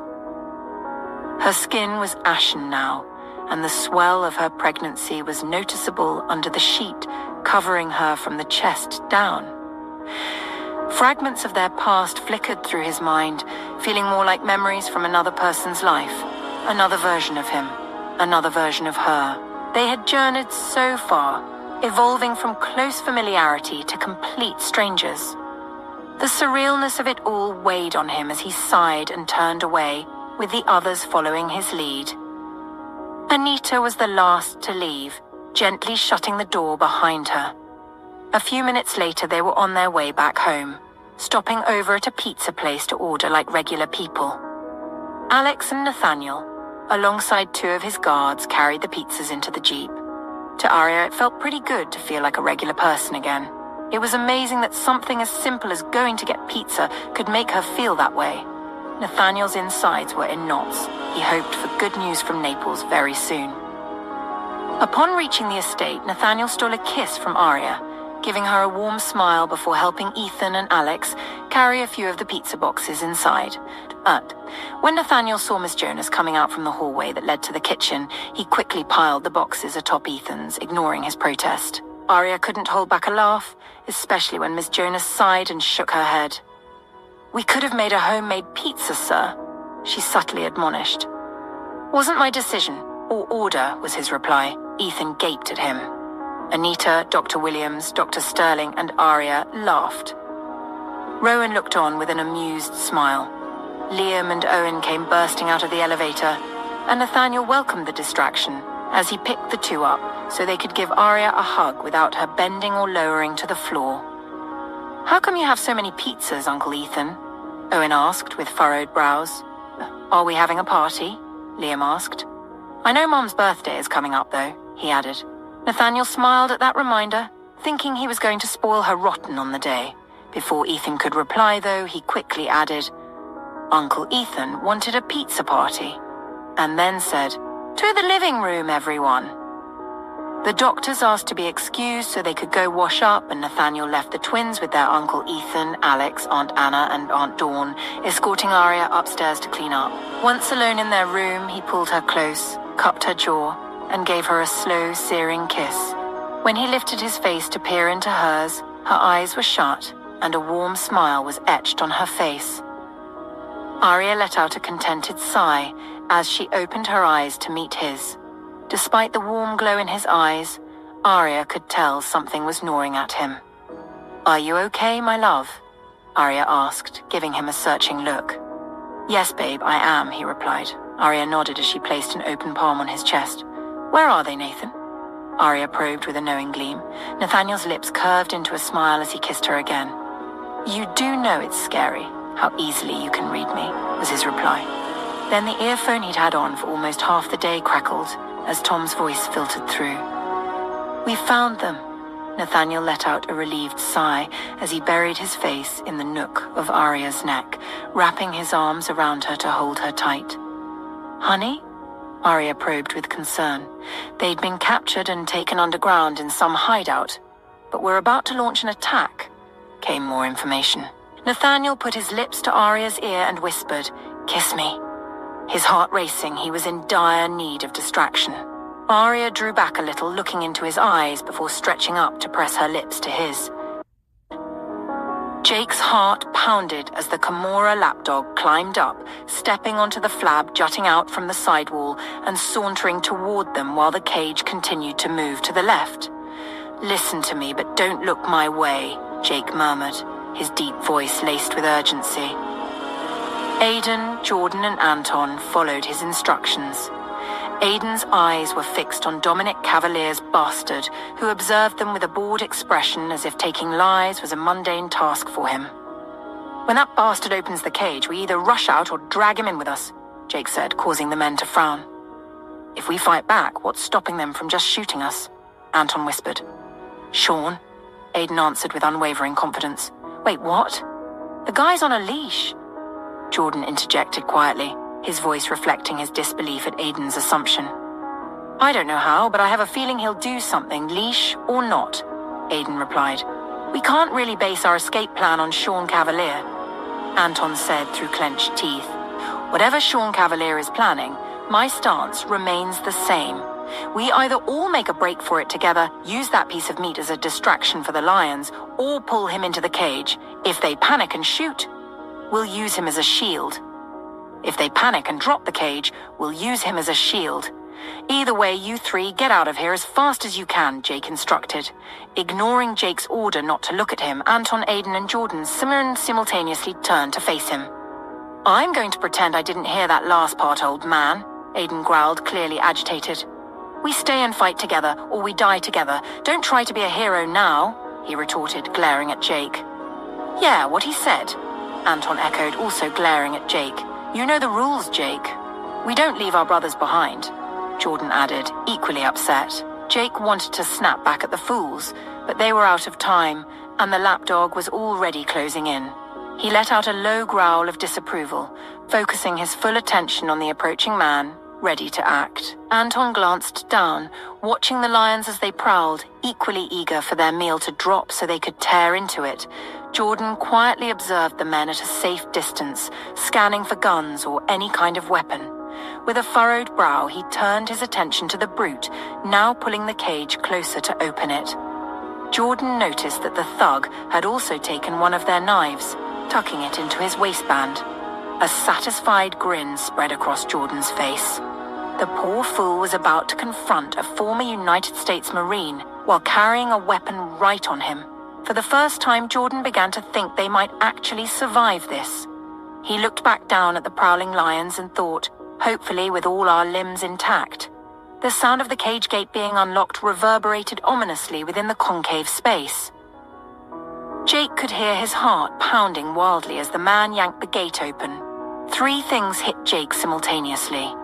First, the cage gate had a latch, meaning once it closed from the outside, they wouldn't be able to open it from the inside, so they couldn't afford to let it shut. Second, he spotted the dagger tucked into the man's waistband. His own dagger, with his initials engraved on the hilt. Third, since they were all nearly naked, wearing only their boxers, the man had little to grab onto except their limbs or neck, which meant he'd have to stretch to reach them. This gave them a clear chance to either drag the man inside, swing the gate so he fell into the pit and became lion food, or force him to pull them all out. Jake met Anton's gaze as the man reached inside, growling, "Come here!" Jake shrugged nonchalantly in defiance. "Drag him out, Pierre!" Dominic Cavalier's bastard shouted, clearly angry. Aidan noticed that all eyes were on them now, and Sean was being largely ignored. He grinned. "If you make me come in there, I'm going to snap you in half." Pierre bellowed. "Sorry, man, I'm not leaving my men," Jake replied coolly. Pierre's face flushed with anger as he reached further in. Jake seized the moment, grabbing Pierre by the hair and yanking hard, causing him to cry out. In one swift motion, Jake pulled the knife from Pierre's waistband and swiftly stabbed him repeatedly in the side of the neck. Then he jumped up, grabbed the iron rail of the cage, and used his legs to kick the man out of the cage. "Now!" Jake shouted. Aidan, Jordan, and Anton bolted out of the cage and onto the flab as Pierre clutched his neck, choking on blood and stumbling unsteadily. "Shoot them!" Dominic Cavalier's bastard yelled. "Don't let them get..." His words were cut short by a fierce roar as Sean drove a knife into his gut, then yanked it out and stabbed him repeatedly. One of the guards aimed a gun at Sean, but Sean quickly pulled Anne Cavalier's child in front of him, using the child as a shield against the bullet. Pierre collapsed into the lion's den, where the 4 predators immediately lunged, tearing him apart with brutal efficiency. Chaos erupted as shouts and gunfire filled the air. Anton, trying to evade the oncoming bullets, lunged to lower himself to the rocky flab, but a bullet struck his shoulder, sending him tumbling off the edge. He plunged into the lion's den. "Holy hell!" Anton shouted, drawing Jake's attention. Without hesitation, Jake jumped after him, just as one of the lions left Pierre's body and leaped at Anton. Jake lunged at the lion, slashing its throat before it could reach Anton. Anton scrambled to his feet, still dodging bullets, and dove for the guardrails that enclosed the lions. He climbed over, landing hard on the rocky ground with a painful grunt. Rolling towards the guard, targeting him, Anton saw the man pull the trigger again, only to find his gun empty. "Thank you, sweet baby Jesus," Anton muttered, lunging at the guard and landing a punch to his face.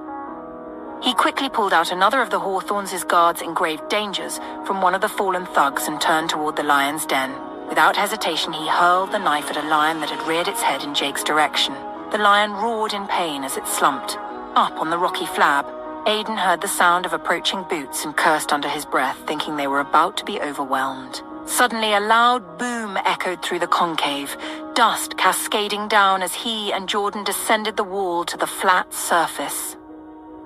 Jordan rolled to grab a rifle lying beside a dead guard and positioned himself by the concave door, firing outside to keep the guards at bay.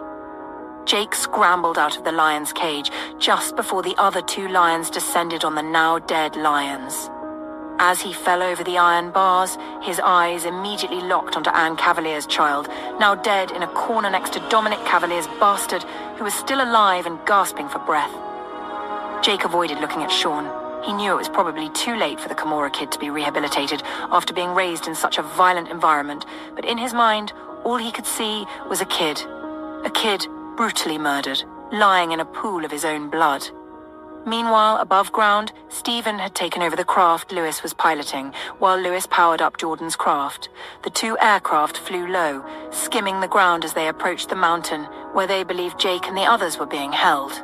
About 200 meters away, a mechanical whine filled the air as 4 missile launchers whipped around to face their direction. "Oh shit," Lewis heard Stephen curse through the earphones. The Hawthorne crafts were built to withstand assault, but a direct hit from those at once would be lethal and have a catastrophic impact. "Lewis," Stephen called out in warning. "What's happening?" Tom Hill asked from the back of Stephen's craft. We kind of have a problem, Stephen replied hesitantly. What problem? Tom Hill asked, trying to keep his composure. Mr. Hill, there's a backpack under your seat. Could you please put it on, tighten it around you, and hit that emergency exit, Stephen instructed. His voice was firm and calm, but clearly portrayed urgency. Tom Hill let out a string of expletives as he quickly pulled out the backpack, understanding dawning. Put the damn craft on autopilot and come with me, boy, Tom Hill ordered in an authoritative growl. Lewis, listening to the argument in the other craft, watched tensely as the launchers whined again, preparing to fire. He sighed, realizing the impact could be devastating and doubting they'd have a chance to escape before the missiles hit. In case this is the end, it was nice knowing you, Stephen. You too, Mr. Hill, Lewis said, resignation in his voice. Oh, hell no. I said put the craft on autopilot, damn it, Tom Hill yelled. Lewis watched as the launchers prepared to fire. Suddenly, a flash streaked through the air from above, hitting all 4 launchers in quick succession. The entire ground lit up as the launchers went up in flames.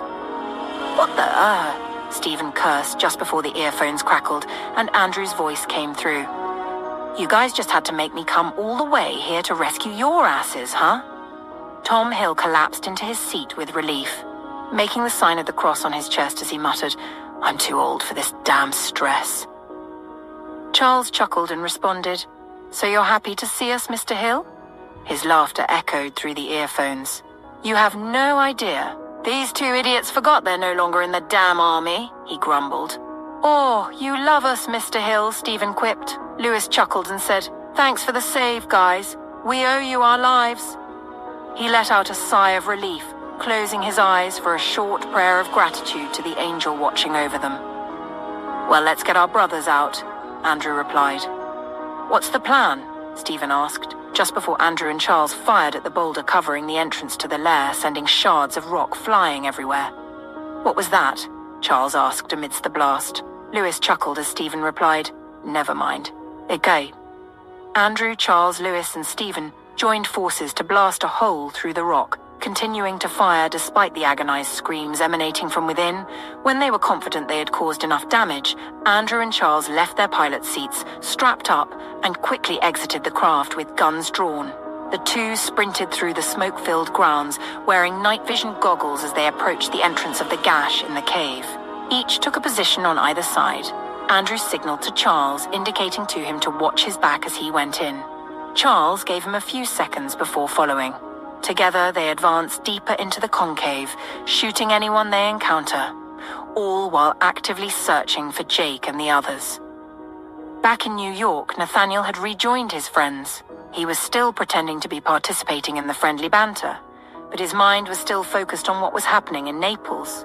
He had no choice but to tell Arya about the situation after pleading for a kiss. He should have known it would be impossible to hide the situation from her. After giving him a stern scolding and threatening to put all the men on time out, she looked at him with concern and said, I'm checking your blood pressure. Nathaniel had nodded in resignation, but when she saw his elevated readings, she glared at him, smacked him reflexively on the forearm, and hurried to her medical bag to get his medication. Open your mouth, Nathan, she demanded, speaking to him as if he were one of their sons. Nathaniel had grumbled, trying to suppress a smile, but he complied. Back in the living room, after they finished their share of the pizza, Arya made Nathaniel rest his head on her lap, gently running her fingers through his hair. It was both distracting and relaxing, and he was certain the only reason he hadn't fallen asleep was because of the earphone. He breathed a sigh of relief when Andrew and Charles announced their presence. They had gone in 2 separate crafts, each outfitted with their biggest and most lethal weapons. It was clear that once they headed out, there would be no mercy until Jake and the others were declared safe. Arya's phone chimed with a message notification catching Nathaniel's attention. He looked up as she picked it up, her frown deepening as her eyes scanned the message. She then quickly typed a response, then set the phone down before resuming the soothing strokes through his hair. When the phone chimed again, she picked it up once more. Nathaniel felt the start of irritation kindling inside him. Yes, Nathaniel knew very well that Arya was his wife, that he trusted her, and that she loved him more than anything. not to mention she was heavily pregnant. Yet he couldn't suppress the swell of jealousy that rose inside him. So, when the phone chimed a third time and she paused to reach for it, he grabbed it first, making her lower her eyes to meet his. He ignored her and read the message on the screen. "Really?" Arya said, a mix of irritation and amusement in her voice. Nathaniel didn't respond, his attention momentarily diverted by the message, pulling him away from what was happening at the other end of the earphone and Arya's obvious irritation.